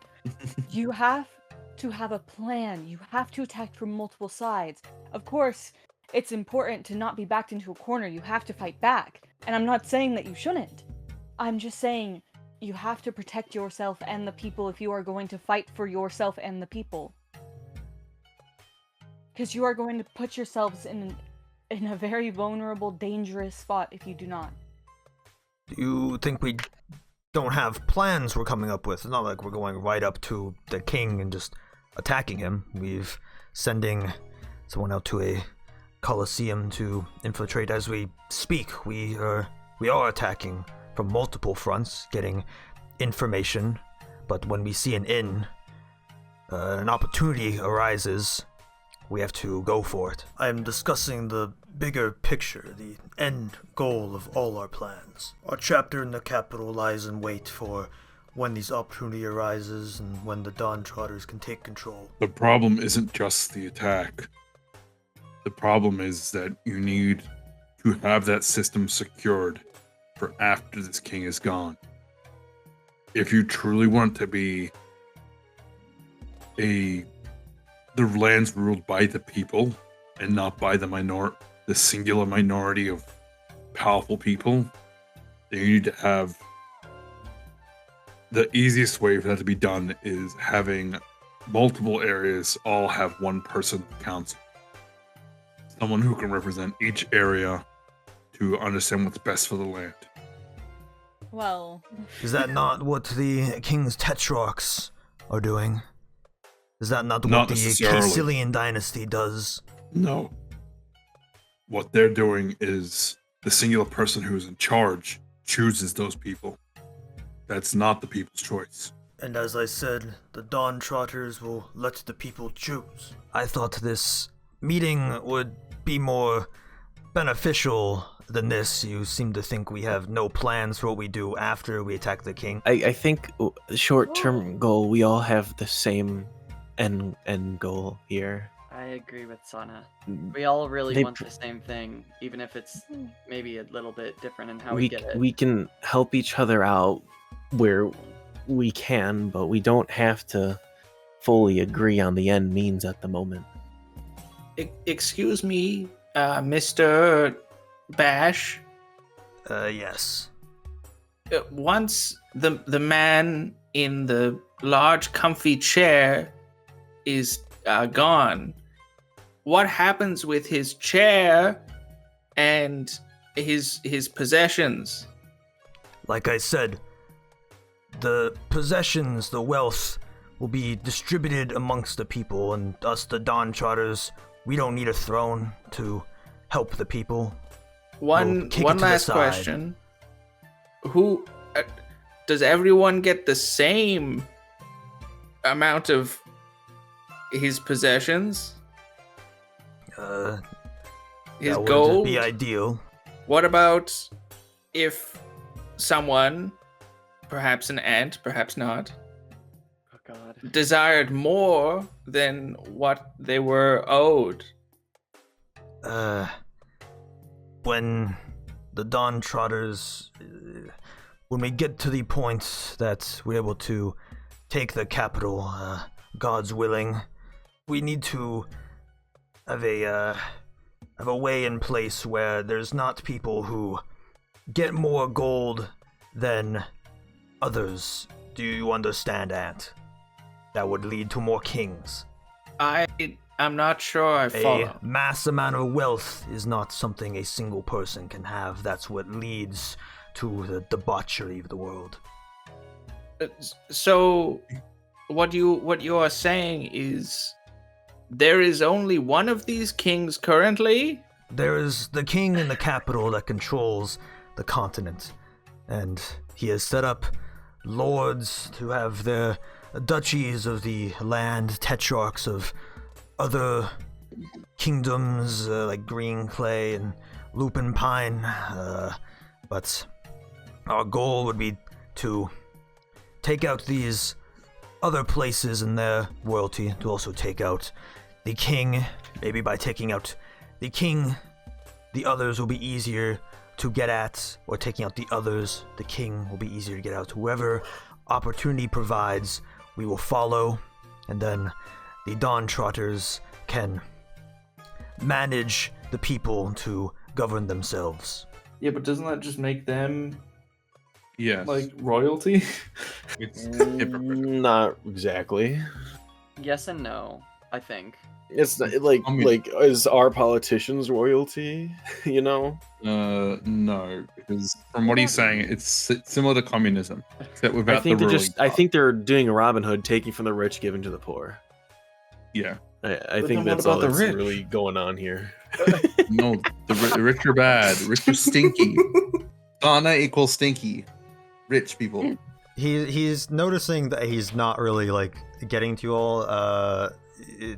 He thought that this was going to be more of a melding of minds with similar interests, but you guys are kind of pushing back on him. So he slouches back in his chair more like he's getting comfortable, and he says, So you understand where I'm coming from. My family, the Honor Bash line, we owned a forge in Fyron, and the forge did very well. We had good relations with the Caecilian dynasty, and as a youth, when I was young, we were invited to dine with the royal family. But after seeing their hoard of wealth, I became sick of the royalty of the world, and when my father died, I inherited the forge and I decided to instead sell it. Then I used that money to begin funding this resistance movement, the Dawntrotters. I believe that people with wealth, it gets to them and gives them these ideas to continue getting wealth and making the world a worse place overall. Yeah. Generally speaking, yes. I do like money. Them Oh being my in God. power will only make everything worse. Something has to be done, and even if it's not the best option, something has to be done. I agree. Yeah, something needs to be done. We just need to know what we're doing afterwards, because otherwise we're fucked. We've just met them. They probably don't trust us fully yet to reveal those plans, because we could easily just snitch on them about their plans. Well, yes. The issue comes from knowing whether or not they have plans, though. Being intentionally vague enough to not give us the confidence that they do have a plan is... It's hard to get on board. I don't need to know the plan. I need to know that there is a plan. There think is a I'm- plan. Yeah. Alright. I can be pretty Is- confident after hearing how they're talking about this. I don't think they're just going in without knowing what they're doing. Right now, I think we should just short-term goal we both can agree on and take down those Coliseums you've all be talking about. King needs to be stopped. We can all agree on that. Mherren nods. You all have a connection with these Coliseums, and these Coliseums are a great source of wealth for the king and the capital. So that is one way our interests align in taking these down, stopping a flow of income, stopping innocent lives being lost for entertainment for royals.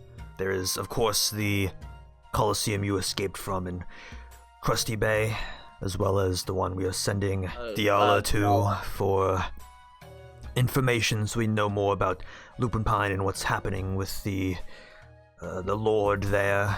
The Coliseum way north in the territory of the dwarves, and that is elusive to us, as the dwarves there don't simply allow many outsiders in, and it seems that they are very reserved. There is also, of course, the Coliseum the Caecilian dynasty owns. They attempted to put into Hasde Salil to make a beach tourist destination there, but luckily they're having issues with that Coliseum, and that area has been a dead spot where people are going missing. No information is getting out of. Very elusive and mysterious. It's come up in the last past month or so, and for some reason the capital is sort of hesitant to investigate. They're occasionally sending groups there, but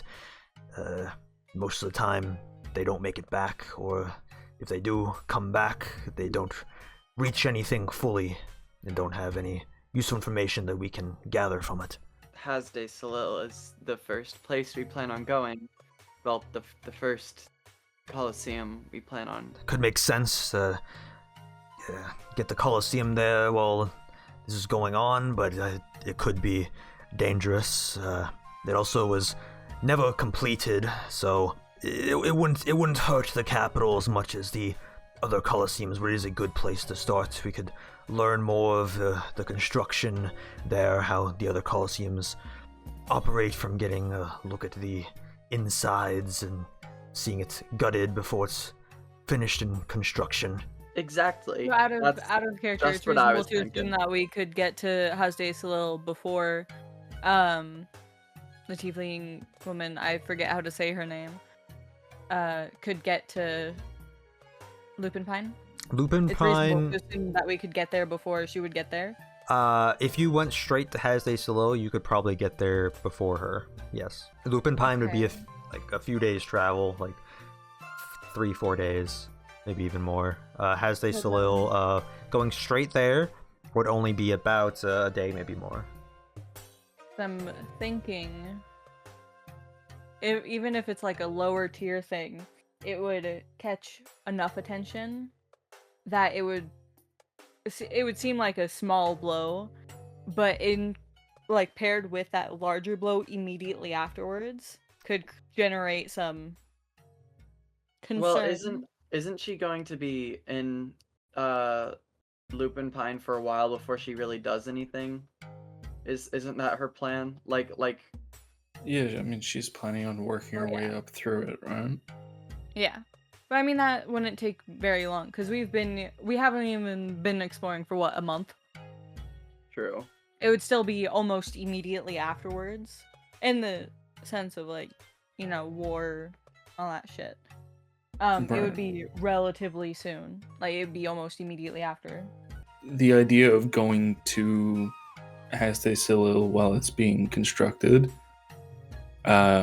or it's in the middle of being constructed and it's like paused, I think is a good idea, because we'll be able to see if there are similarities between that Coliseum and I forgot the Crusty Bay Coliseum in its structure at least, and then we can learn more about weaknesses in the structure, things like that for infiltration. There's a lot of benefits to going down to Hasday Salil. Yeah, I'm not suggesting that we immediately go down there and blow up the building, because that would definitely cause some concern or more attention. We need to definitely get some notes on it. I'm just saying, like, we'll probably end up being able to do it before she has done everything and been able to do stuff about the Lupin Pine one. So just like the combination of those two, I mean, would just be good. Eloise sort of unfurls this map and brings your attention to it. I wasn't expecting this. What? Northern Duchy of Lupin Pine? Duchy. That's not a big duck. Do you know what words mean? Oh, wow. To be fair, I've never seen the word duchy. I understand that that's like the form of royalty. Eloise sort of points down at the Hasday Salil region. She says, "You will be going down to Hasday Salil, the area of the Caecilian dynasty. They rule there from Furenifen. That's their capital, but they opted to build the Coliseum in Hasday Salil instead of their capital, as their capital is a very historic place, and they wanted to build a tourist destination in Hasday Salil. It was being built with aid from the Morwi mines, who mined for their iron and construction equipment and were assembling it for them.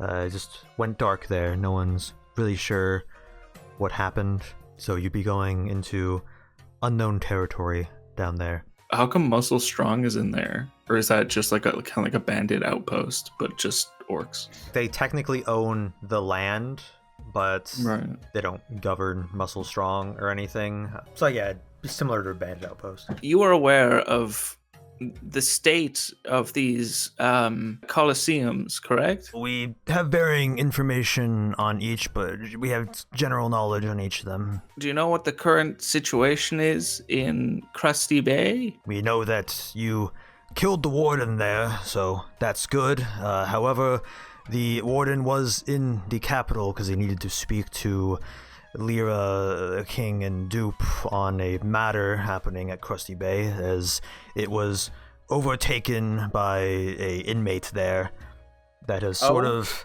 turned it into his own Coliseum. Oh, was it the slime man? We believe it was some sort of plasmoid that was running things in the prison there, that took the opportunity to take the entire place, and he seems to still be letting people in from the outside to view the entertainment, and he's just sort of taken up the warden's job, but Information says that Lyra is not happy about this going through him for payments and all that. No. Do you have any information on the capital Coliseum? Capital Coliseum is probably the most enforced, it being in the capital. Lots of security there. That's where the most grand of the fights happen. That one would probably be the trickiest, as it's also the one most looked after by the king, it being right in his backyard. What about the one in Lupin Pine? Well, Lupin Pine is the one we're sending Dihala to get information for. All we know is that they have a close partnership with the Academy, and many of their fights rely on magic. They often warp creatures into different magical aspects to bring out of them. Lots of monsters run wild in the Northern Territory, so they're able to get a lot of very nasty creatures. The Lord of Lupin Pine was Giles Aiken. He mysteriously left his post, and the king is trying to get a replacement, new lord to rule that territory. We believe he's yet to decide on anyone, but we're keeping an eye out. See which name gets picked from the hat, so to speak. But there's many royals it could be, and it'll probably be a worse one than a better one. They're not actually just picking at random, are they? No, of course not. They've been meeting with various royal families to decide, weighing their options, seeing what those royal families can offer them, any favors the capital owes, if they can grant through this pact. A lot is going into it, which is why we thought it a good time to get Dihala in there. Figure of speech, And Balthazar. what information did you have again for Hesde Salil? The Thrycreen down in Morwi, they probably have passages in and out that they know of, although they haven't been going there since they started work on Krusty Bay before the slime guys took over. Do you have any information on Coolfell as well? Like I said, the dwarves own that one, and we have next to no information about it since, of course, the only two ways into Coolfell are Moordome Gate, and dealing with the giants in Netten's Path, going all the way around the mountains up towards the area where monsters run amok more than humans do, going through Reina Isgla and the monster city Gorgon's Head. But the easier way to get in there would definitely be Moordome Gate. However, Vurim Hardbjorn, who's the captain of the Gate Watch, he hardly lets anyone through unless they have direct business with Coolfell. Which, Balthazar, you would know Vurim Hardbjorn very well because he was your boss when you worked at the Moordome Gate as a guard. Do I know if he enjoyed my company or if he thought I was like bad? Probably indifferent to you. He was very much a stern captain. He probably worked you a bit too hard. You probably weren't too fond of him. He more probably saw you as just someone to do a job to keep people safe. So I wouldn't have any like, hey, how's it been?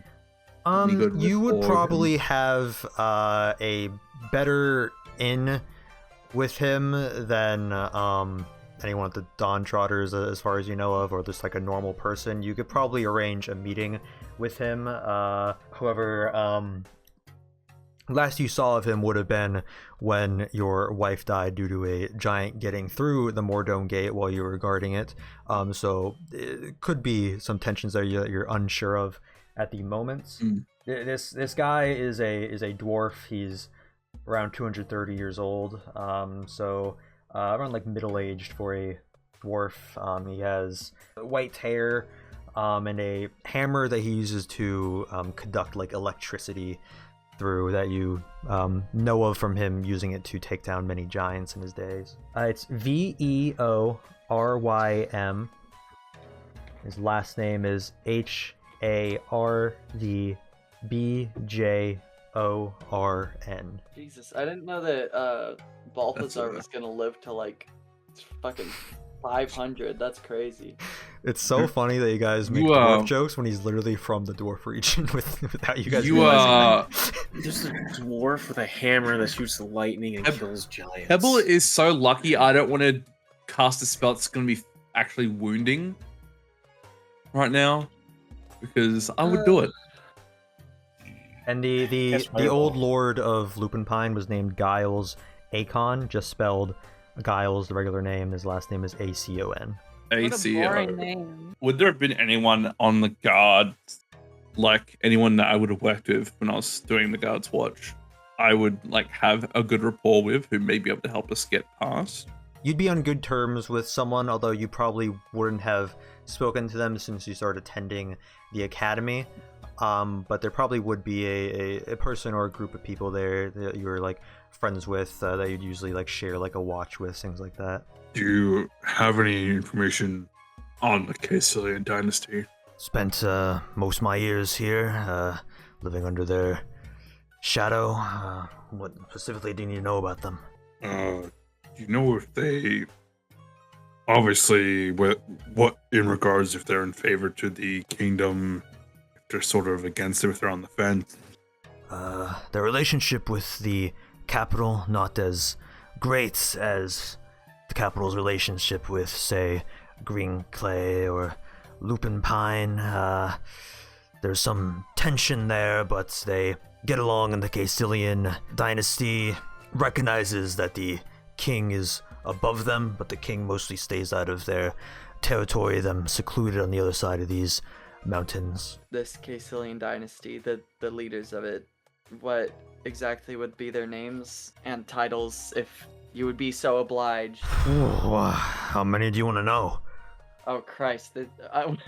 He puts his hands up and The he's, big like, ones. he's like counting on his fingers. There's Queen whichever- Adelani Castilian. She's the overall ruler, the tetrarch over the Sun Peak Desert in this area.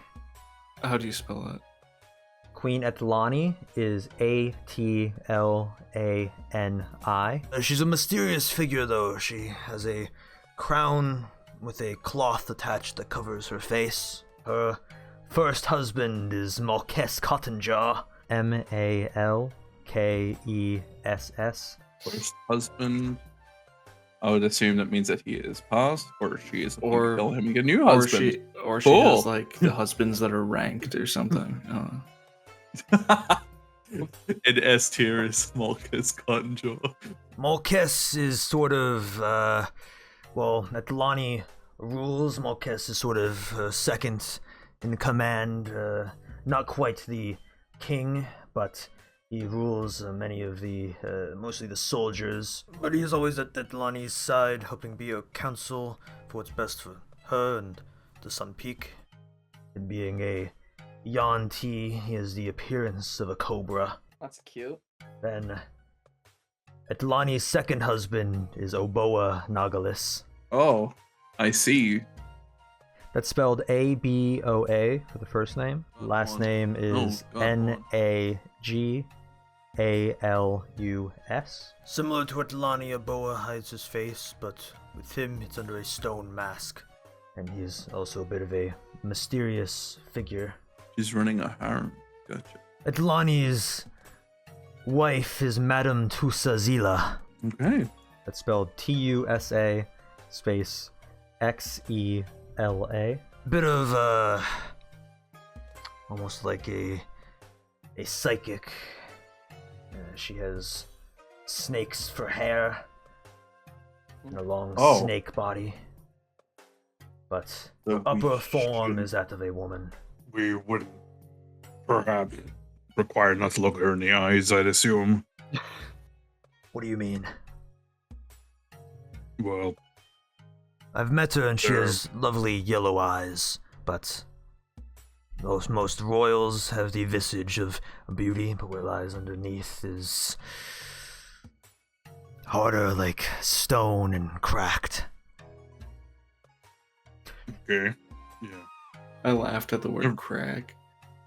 Those are the, that is Adlani and her 3 spouses. Who ruled before Adlani was Sulshman Caecilian, her father. He's very old now and doesn't, no longer rules, however, he has some say in diplomatic matters. Sulshman's wife and Adlani's mother is Lysisi Elithin. She's a very old woman who I hear is looking worse for wear these days. Would you say that's a good or a bad thing? I'd say it can be unpredictable. Gotcha. Sort of bites her lip a little bit, and she damn it, I meant like in a thoughtful. No Too one late. said anything. Too late. No one even said anything, Scally. He's sort of like That's counting really on his cranky. fingers, and he kind of like loses count, and he's like, There's about 20 more. Should I keep going? I think we're good. I think we're quite good, but thank you though. Yeah, Lonnie has a few children. Isil Caecilian is next in line for the throne.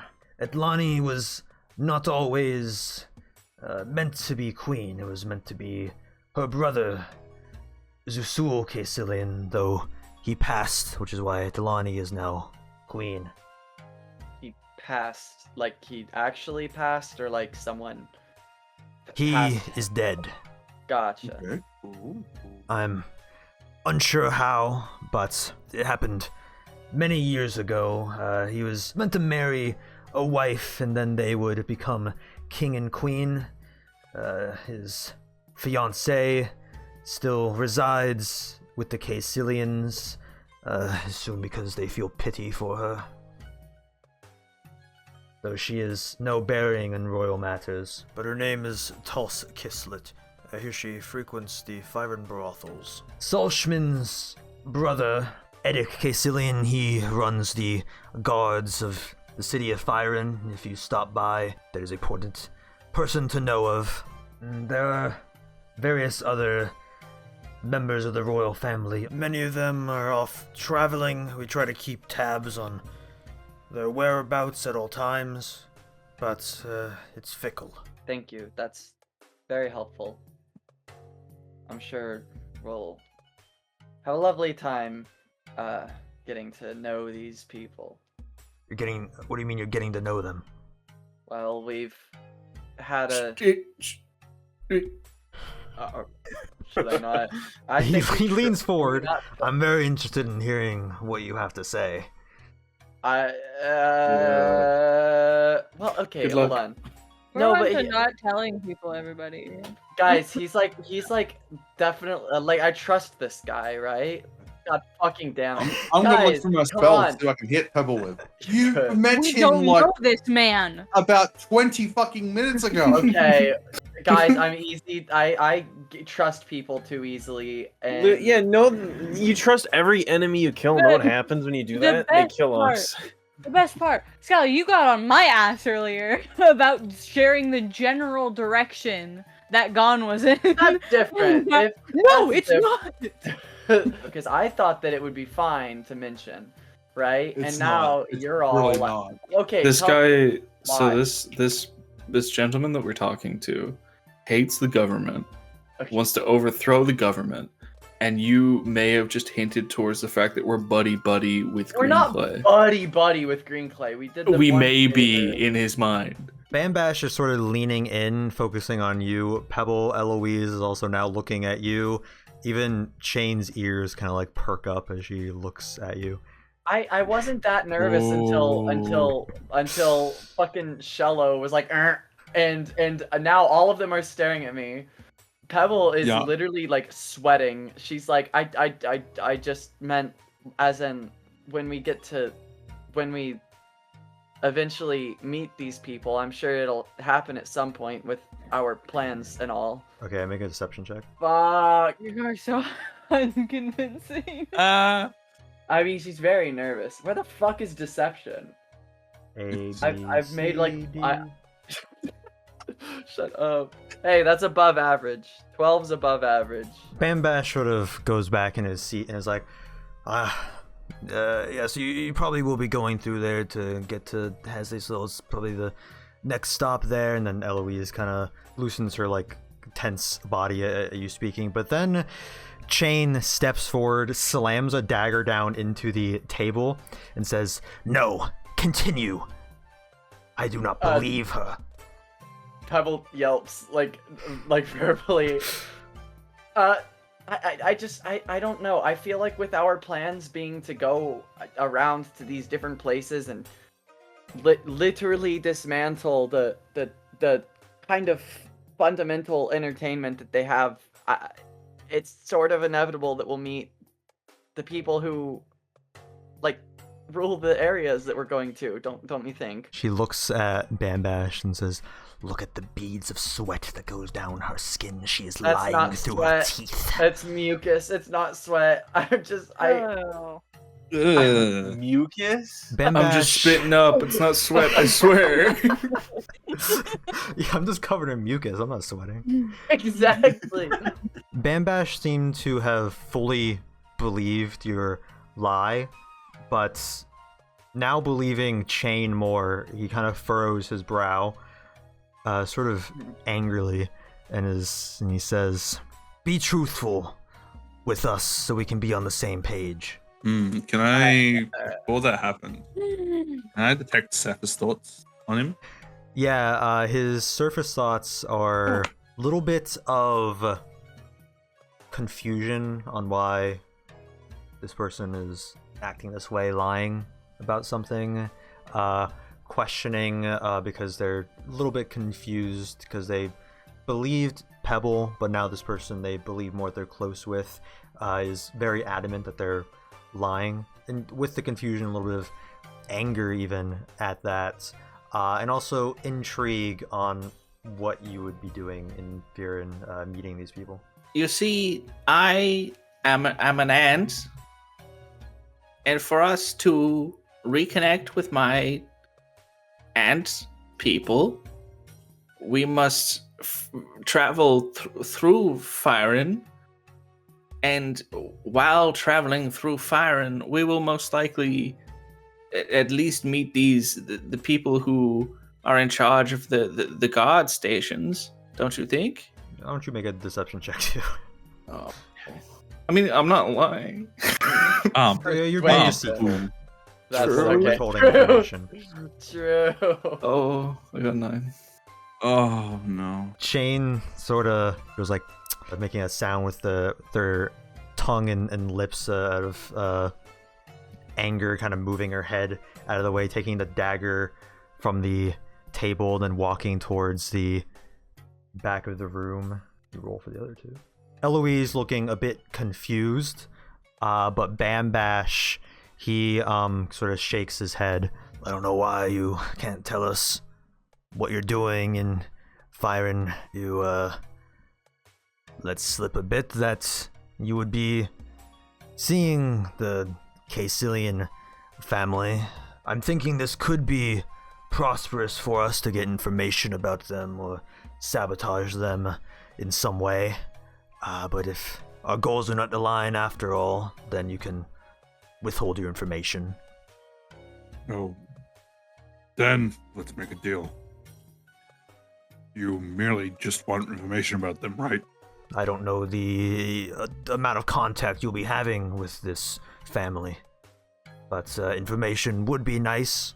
Well then, if we do happen to get close to them and to a point where we can gather information, we'll share the information that we find with you. He has sort of like a look on his face that's like, gives the impression that he's not really satisfied, not really saying anything to this.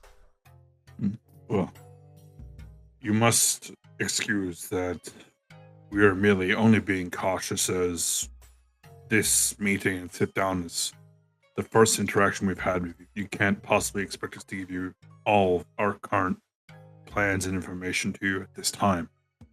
It needs to be trust built. Eloise is then like, she says kind of softly, like she doesn't really want to interject too much, but she says, "You all came to us, want to be Dawntrotters or not." That is true, but it mainly came off of a basis of information that you guys want the exact same thing that we do, which is to take down the Coliseums. I'm sure we will be in touch, but even if you don't agree to this deal of information, we're more than happy to give it anyway. Do you have a plan for how you're meant to take down this Hasday Salil Coliseum? We haven't entirely figured. Not before we have more information. We need to can't scout go in out there the place a blind. bit. I think going in blind is really the only way when no information is getting out of there. Unfortunately. Well, We'll have to it works. find a way into the. Is it a city, like a proper city, or is it town? It's like a resort sort of town. We'll have to blindly get our way in, but past that, we'll try and get whatever information we can to at least have some semblance of a plan. Do you happen to have scouts set up at most of these areas? Well, we have many members of the Dawntrotters all over the continent.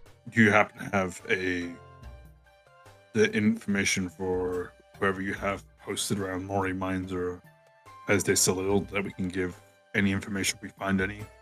You're headed to Morwi? Our relationship with Morwi mines is we as the Dawntrotters have been trying to recruit some of the people on strike there as our interests may align, but they've been apprehensive.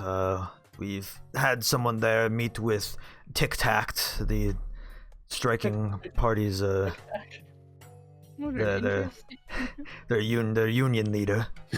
By the way, Tic Tact is spelled TIK hyphen TACHT. That's a really cute name. You said that your ability to get them to not necessarily reason, but take interest was because they weren't really seeing a benefit. Well, my understanding, I wasn't there for the meeting, but they only were really interested in getting what they were owed as workers. They didn't have a greater interest that really to take down the royalties or anything like that. Not that they fully needed that in order to help us, but they were apprehensive over the fact. Do you know what their demands were, or working in the Coliseums in the first place? Many of them didn't agree with building the Coliseum in the first place, but ever since Hasday Salil went dark, many of their people were also lost there, and they didn't like how the capital isn't handling the situation, getting them back, and instead making them work on the Crusty Bay Coliseum to boost security there, and many of the Thrycreen have had to travel through the desert very long ways, much longer than Hasday Salil what they were taking before. And they've had to go past Muscle Strong, and occasionally some of the orcs there would attack the caravans for supplies and that sort of thing. Not that I don't believe any of the Thrycreen have died going past, but they're still not comfortable with the situation. so they want safe passage and stop working on the Coliseums? Yes, they would much prefer going back to what they did before the Coliseums, which is just mining iron and such for other projects not Coliseum related for the continent and the capital. I also believe that they would like higher pay for their work. Although not all of these strikers there are totally aligned being against the Coliseum. Some are indifferent to it. But I believe that was one of Tic Tac's demands. Okay. I have a brother named Toe. Ah, yeah, Tic Tac and Grippers. No! For the building that we had gone through in the capital to free those people that were being sent to the Coliseum, there were a few unfamiliar faces, but one particular stood out. I was wondering if you had certain records on anyone there, anyone who would have been masked. Chane is currently further down the room, like in the back towards you all, arms crossed, and you hear her speak. She says, I don't think we have information about that. I think they do. I just think she don't want to give it. You want to roll an insight check? Fuck. I don't know shit. You can tell she's pissed. Oh, yeah. Oh Are my you sure god, with that that's so insight? crazy. I can't believe she's angry. Who could have guessed? She's always pissed. Well, I don't know what else we could possibly, besides asking if Balthazar can take a bath. I don't think there's anything more we can really say here. Mherren sighs and sort of straightens up in the seat. Well, if you need any convincing, this man was clearly a mage with a mask that suppressed some of his power, and he was in there for long enough to have become a trainer for the children that they kidnapped, to fight with them in the Coliseum. And upon us infiltrating and beginning our, siege of the tower, he managed to take out several guards in his path, and escape unscathed as far as I could tell. And I think that type of person is exactly the person you'd want information on, and could be very helpful in what we're doing here. Make a persuasion check. Okay. Mherren, you can do it. Nat 20, nat 20. Is that enough to clear? We can look into it. That's all I ask. Thank you. Eloise, she doesn't say anything, but you notice her. She's been like looking at you all like as the conversation goes, as you do, you know. But you notice that after Bambash says that, her gaze kind of like lingers on you. Like she doesn't look back at Bambash or anything, but she like her eyes like stay locked on to you until you notice her looking at you, and then she looks away. Yeah, well, Mherren's gonna look at her now. Not very long, because that's just weird. But for a solid few seconds. Would you require any assistance from us in help with the Coliseums? Because we do want to support your mission taking these down, as it will help us in the end. 1,000,000 golds would be. No. Maybe support in Hasday Salil once we're able to report back with any information we have. That would be good, yeah. That way we're not just like 5 people against an entire, We could do not fully built Coliseum, but you know. We could do it. We might be able to, but the thing is, we might also not be able to. We very well might not be able to, I would say. It's a strong possibility that we're just fucked. Nah. I mean, we're being offered reinforcements. Yeah, no, we This is need to true. obviously take it. There's no question. All we require from you is open dialogue with your scouts in Morwi Mines, in Mherren Yifen, and also the possibility of some form of backup once we get to Hasday Salil, or once we get information from Morwi Mines.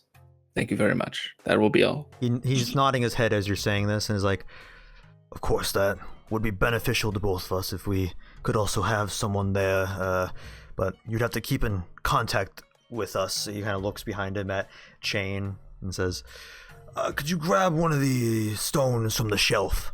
Yeah! We'll have to uh, label them. So we know Chane which one- goes over and grabs one of what looks like a sending stone similar to one you have, and then tosses it with a little bit of a force at Pebble. Can you make a dexterity saving throw? Ah, motherfucker. A saving throw. Oh, Jesus Christ. The worst person to do dex save. Oh, never mind. You're able to catch it.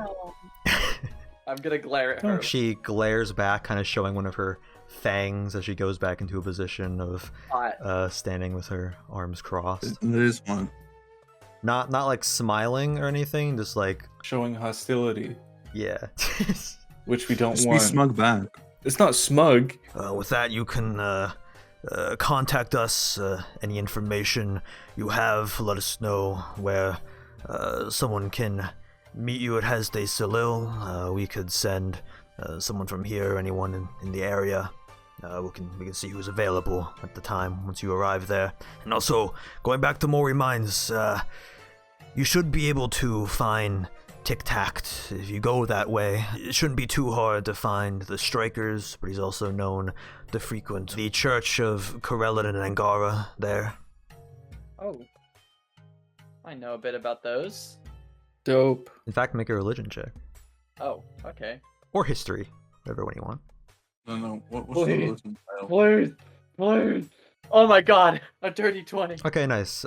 So you would know from your time in the church that they have more recently set up a church in Morwi Mines, like missionary work sort of deal. Get some of the bug people to convert to their faith. It's a kind of a joint Corellin and Angara church, known as a Seldarin church, worshipping the greatest elven god and his wife. So sometimes when there can only be one church, it'll either only be to Corellin or it'll be the combination of the two, like a combination KFC Taco Bell or something like that. Yeah. Fuck you. Yeah. Basically like a outcropping of a church that it's not a totally like super permanent thing. Like it's probably not like a big cathedral, but there's probably a building that was set up for worship, and there's probably some paladins there to convert many of the bug people there. Some of the people from your church, Pebble, may have even gone there to help set up this thing and stay there. So My pals. Your paladins? Your taking down of the Hasde Salil Coliseum, great interest of us, and we would like to help you as much as you can, because I know your group is capable in this from your escape from Crusty Bay and the work we followed since. So even if you are not ones to fully join the Dawntrotters, I believe an alliance can still be there, and we can help you, and in the process of us helping you, you will help us by doing this. Eloise is sort of like cleaning up the map and stuff, getting it out of the way, as it seems that your meeting has sort of coming to an end. Just out of curiosity, did you happen to know anyone here who would know anything around curses or magical effects at all? Bambash looks at Eloise and says, Well, Eloise is not a studied mage, but she has magical capabilities. she speaks up after he says that. She says, I don't know anything about curses. Maybe Podru could help. Where would I find? He's in person? the room Covered with the in plants. He's probably conducting rituals in there as we speak. Rituals I shouldn't interrupt, or You can feel free to interrupt him. You can always get back to them. Some of the rituals are magical in nature, but he is an old believer, so he is often in there praying to the higher deities, the old ones. Well, you know how to reach us. You're free to stay here for the night if you so choose before heading off.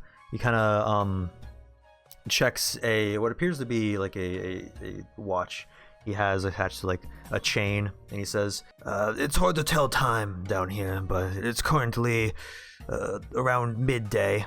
So if you choose to set off today, we can arrange for you to go back above ground, or feel free to use the bed chambers as you please. I wish you good luck. Eloise can see you off. Thank you. Eloise guides you all back up. Assuming that Podru can't help with the curse, we're sitting in a situation of if we go to sleep for the night, then it's possible Balthazar getting another. I will gain. I will. It's not. If I No. will, I will. Well, I know. get I'm more saying people. it's possible that could be very problematic for tomorrow, but at the same time, a long rest couldn't hurt. Except, well, it could actually, but Well, at the moment, my current effects are disadvantage on ability checks, and speed is half. what happens if you get to level 3? Disadvantage on attack rolls and saving throws. Oh, He's currently in his room surrounded by these plants on this circle. Hands in like a meditative position, like crisscross applesauce on the floor. Eyes closed. Can I knock on like the door frame or the door? So I don't... Yeah, there's no actual door frame. It's just another chamber, like an archway. But you do that, and Podru like slowly opens his eyes at you, and there's like a warm smile on his face, and he says, Well, welcome. Sorry for the intrusion while you are meditating. Oh, it is perfectly fine. I meditate most of the day, so anytime I'm needed, I'm interrupted, but I'm always able to go back to my rituals. One of your compatriots told me that you may be able to help with a curse. A curse, is this a curse of the mind or curse of the spirit? Probably all of the above. What are the details of this curse, and I will see if I'm granted the access to help you. Well, if I had to pick when it started, it would have been ever since I had this staff. And I pull out the staff I got off of the warden. the eye painted on to his forehead. You can kind of see like arcane glimmering on it. And he says, a staff of the lobster maiden. P3, shut up. You're gonna make me laugh. it is pretty funny. Do you know if this happens to have quite unchanneled power that would possibly lead to a curse? Oh, I do believe that Blipdoop has you in has you in her claws. That's a real god. Sorry, Blipdoboop. Blipdoop. Blipdoboop. Blibdoop. Oh my god, it's a real Oh thing. my god. Just I Google can't it. keep a straight face, please. It's a real thing. She is worshipped amongst the Lokatha, the fish people, higher up in Krusty Bay. She is a minor deity, believed to reside off the coast of Ulisle. Do you know if there's any way to remove such a curse? Let me ask you this. Is your goal to be done with the maiden Blipdopulp, or do you wish to embrace her? From how you say that, you mean that if I was to want to get rid of it, I wouldn't be able to use any of the powers of the staff? The powers that Blipdopulp grants you would also vanish along with what you call a curse. It seems the maiden is testing you. These effects do not transfer into an aquatic being that wields the staff, but for a human or dwarf, a human like yourself. It seems that her powers are having an effect on you, making you more like her kin. Your options seem to be remove yourself from the staff fully, or confront the lobster maiden and see if you can arrange a deal. And you said she was located where? Just north of Krusty Bay, off the coast of Ulisle, is where the Lokatha seem to think she is, under the ocean. Under the ocean. Pebble, you're here with this conversation, right? Yeah, Can you make a religion check? sure can. I'm crossing my fingers so hard. 16. 16. Okay, Wow. yeah. So, No. you probably would have heard people at your church making fun of this deity, as it seems to be a joke amongst other religions, as this is this Deity is considered like a minor deity. Not only really fish people like Lokatha worship her, but she's depicted as just a nude woman with lobster claws and a lobster head. I sent 2 photos to General. Oh, I have a that's I have a better photo. That's too good. Oh, you get the. You need like the really simplistic This is the photo. This is the Yeah. Them some titties. Damn. You don't know a lot about this deity. All you know is that fish people kind of worship her, and she is one of the deities that way back in the golden epoch or epic, depending on if you're British or American, when the gods walked amongst the earth before they vanished for unknown reasons. This is one of those deities. Since then, she's believed to be under the water off the coast of Ul Isle, according to Lokatha legend and stories between sailors. It's more of just a fable. This is a possible thing that we can procure, because as long as I don't obviously die or get exhaustion, the staff at a 3rd level spell cost would allow us to all have water breathing. Yeah. For us to be able to sort this out. Okay. The dispel curse spell is not a gift the great ones have put in my hands just yet. I'm sorry, but if your search is to get rid of this curse for now, then you must continue past me to find another mage. I have at least noticed that to avoid the negative effects of being without water, if I was to submerge myself completely, that it would take away any negative effects. Likely thing for the staff of the Sea Mother to require of you, yet you travel through the desert where water is sparse. If I was to store the staff somewhere but not necessarily use it, would that then stop the proceeding of the exhaustion, or would it completely get rid of it? Make an Arcana check. That's not a great outcome. You know that no matter where the staff is, even if you're like not holding on to it directly, it still affects you as you are tied to it through your attunement. Awesome. So we're leaving tonight. We could head to Fyron tonight then, or Yeah, I head think- towards Fyron. I think Yeah. we just have to, or Balth is fucking dead. I appreciate whatever information you were able to give. Well, I hope the old gods are able to bless you on your continued travels. Closes one eye, kind of half closing the other, waiting to see if you say anything else. I just silently like, nod and bow. But then he fully closes his eye and goes back to kind of like meditating. One more thing.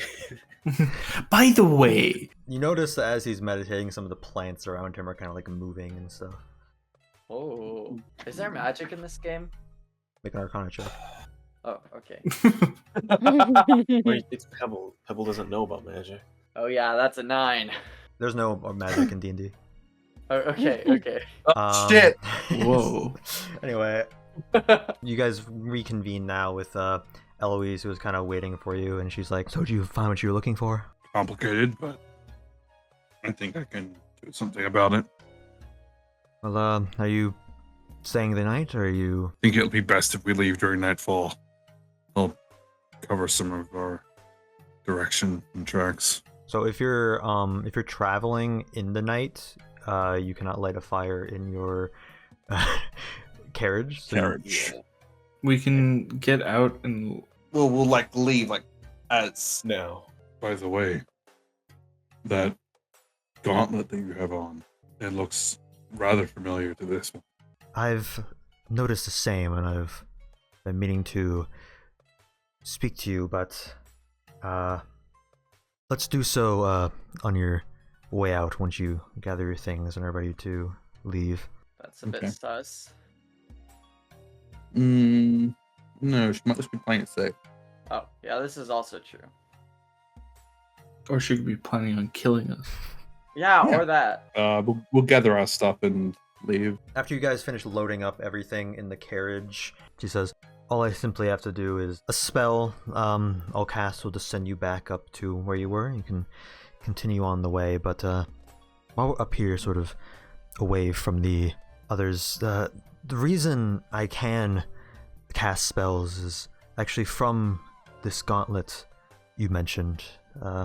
Before I had this, I didn't have any magical capabilities, and the one you have is vaguely similar to it, although a different design, damaged, clunkier even. Where did you get that? We had found it across the way. I'd seen it. One of our party members mentioned they'd seen it in seen something very similar in their vision that they had. But they said it didn't look as damaged. It was like fairly new. But it seems to be the same one, but many years later. Where did you happen to come across yours? Seems to be thinking for a little bit before answering. She says, around 2 years ago, I was 21 before I really had the position in the Dawntrotters I have now, which I'm fairly young to have this position being so high up in the Dawntrotters, but it's because of this. I had done a successful job that sort of elevated my status. I had led a group of other Dawntrotters, and we ambushed a capital caravan that was heading through a southeastern region of the desert. We found inside the caravan that it was transporting this apparatus. We were only really expecting gold and we just wanted to disrupt the capital, basically, but it seems they were doing this sort of in secret. The area was around the side of the mountain, sort of above Hasde Salil. Odd place for a caravan from the capital to be heading. We deciphered that they were trying to avoid the war zone on the other side of the mountains, but we weren't really quite sure why this caravan was headed to Hasde Salil and why it was transporting this. But once I put it on, I found myself being able to cast magic that I couldn't cast before, and well, our artificer Molten, he took a look at it. He's unfortunately not here today, as he's in Mordome Gate. See, there used to be a Dawntrotter chapter in Mordome Gate that was ended by the Gatewatch captain that Bambash had told you about 25 years ago, but he's up there trying to get this going again. Last name is Zrulzern, Zrulzern. If you're heading up that way, maybe you can get in contact with him. He's a half-giant, so he's from the area. He's our artificer here. He took a look at it, and he even tried to recreate it, but he said he was unable to really do so. It was something that he couldn't really, something above his skill level. He said that the design of it was quite similar to other designs of things crafted by the Magi family.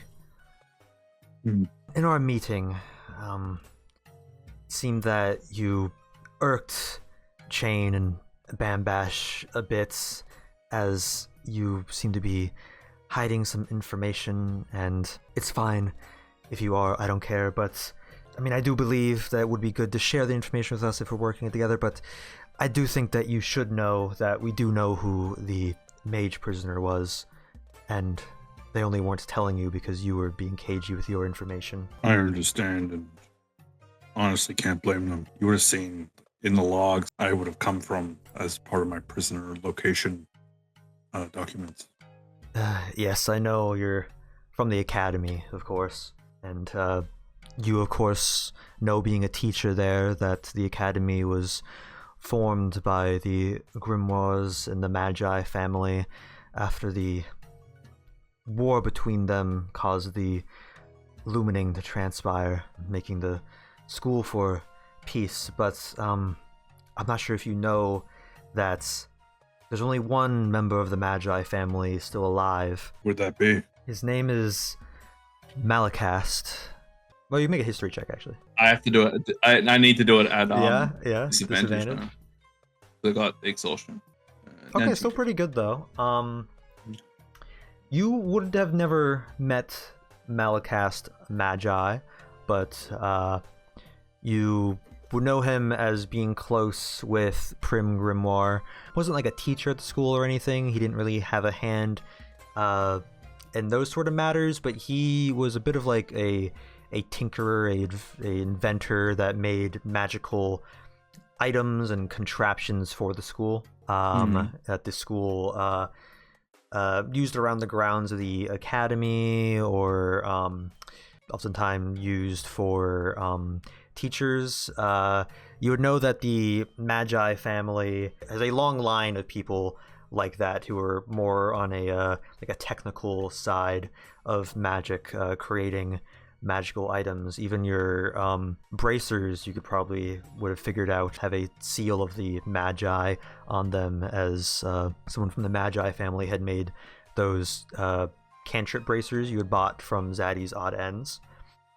Their family originally had a mage tower in those mountains where the Afterglow Academy now is. The Grimoire family also had a mage tower in those mountains, and the two mages were in close proximity together, so they fought for the region. The mass amount of magical energy this kind of war between the two families caused created a magical just explosion in the area that created a giant crater in the ground. It's referred to as the Lumining, as there's such a bright flash that many people who witnessed it instantly turned blind. Well, shit.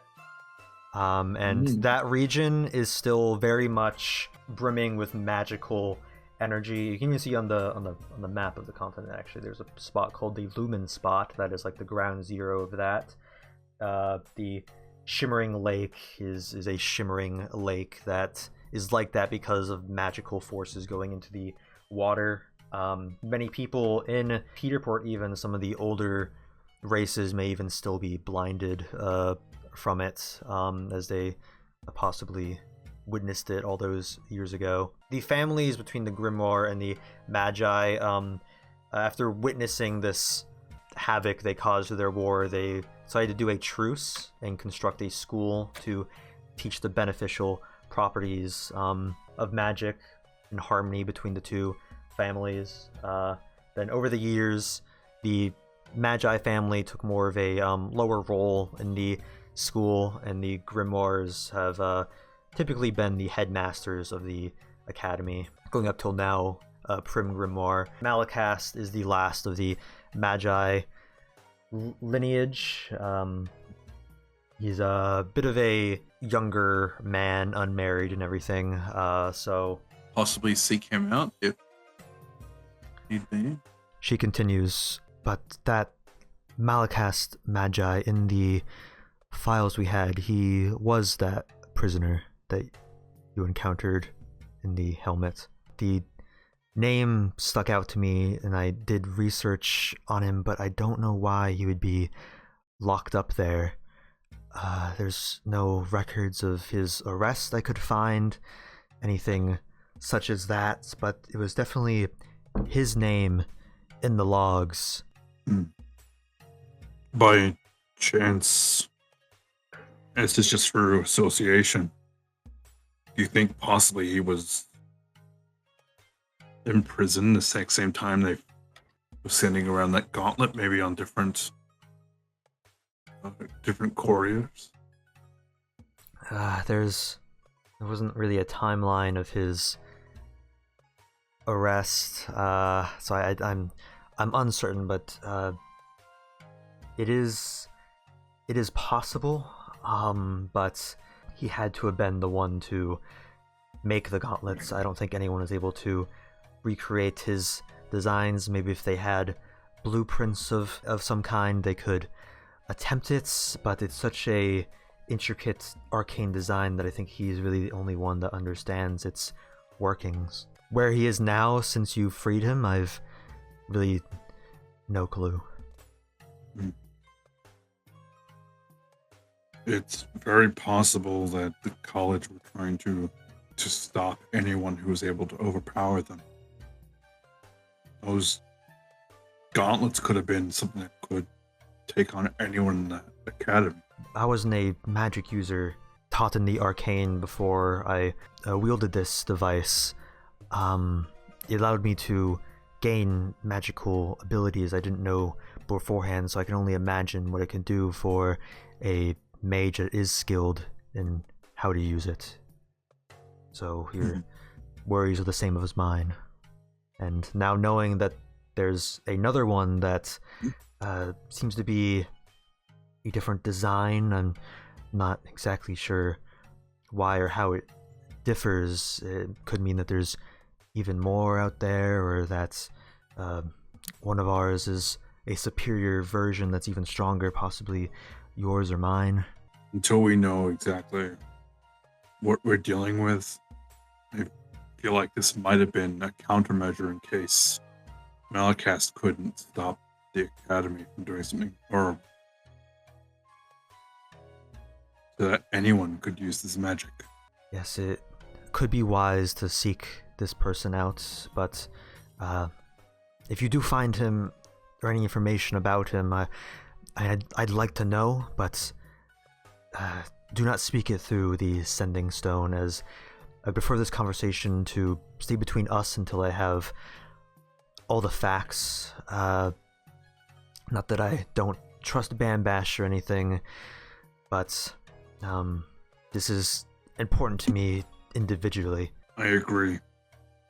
Just, if you're going out scouting information, just if you see anyone from the academy or the kingdom, best try not to reveal what you're attacking them with. Make them believe that just any mage is attacking them. We don't really want to let them know that this is sort of weapon has come back in play. Of course, and another reason I'm telling you this in private is that Bam did not want to give you this information. I don't want it to appear as it is that I'm going behind his back to tell you, but I felt this was too important not to share. I appreciate it. Don't worry. I won't tell anyone. Well, hopefully we will meet up again soon, and next time we do, hopefully you have information about this. I will try to put my name out there to meet with you in Hasday Salil, just in case you all do not come back this way, or I'll find some other way to contact you privately about this matter. If you're ready to set off, I can put you above ground, and you can continue to where you're headed. I think we're... Yeah, I think we're ready to go now. You all get set up on this carriage. Eloise kind of guides you into moving the carriage into a specific spot, and then a arcane glyph kind of appears below you, and illusory magic kind of goes around the room, and it's almost like you're spinning around in circles. You get a little bit dizzy, but at the same time, something warm comes over you, and it's almost you get nauseated, but then you start to feel comfort as you get transported back up to the top where this symbol in the sand is of the Dawntrotters logo, and once you are fully at the top, sand begins to cover the logo, so it is this emblem of the Dawntrotters sort of is now covered in the desert sands, concealed, just looking like another part of the dunes hidden on the surface. In the next session, we will continue your trek through the deserts. Where are you all headed? One more thing. Oh. Oh, Sana barfs because she was drinking that whole time. right, yeah. God. Finally I could- finish your glass, and then just barf right back into it, and then Oh. I guess just throw it out as it was not yours in the first place. Fire and you. Where are you been? I suppose fire and Ethan. Got it. Eren Then Yeager. in the next episode, Eren you all will trek through the desert on the afternoon of travel awaiting you. You know, there's no really notable roads where you're at, so maybe a little bit hard to get there. We'll wait to roll Mherren's roll for travel at the start of the next session, and that roll will basically decide the entire session. So that should be fun. Jesus. So Okey-dokey. Possibly arriving to meet with the Caecilian family, in which you'll learn more about them, get faces to the names.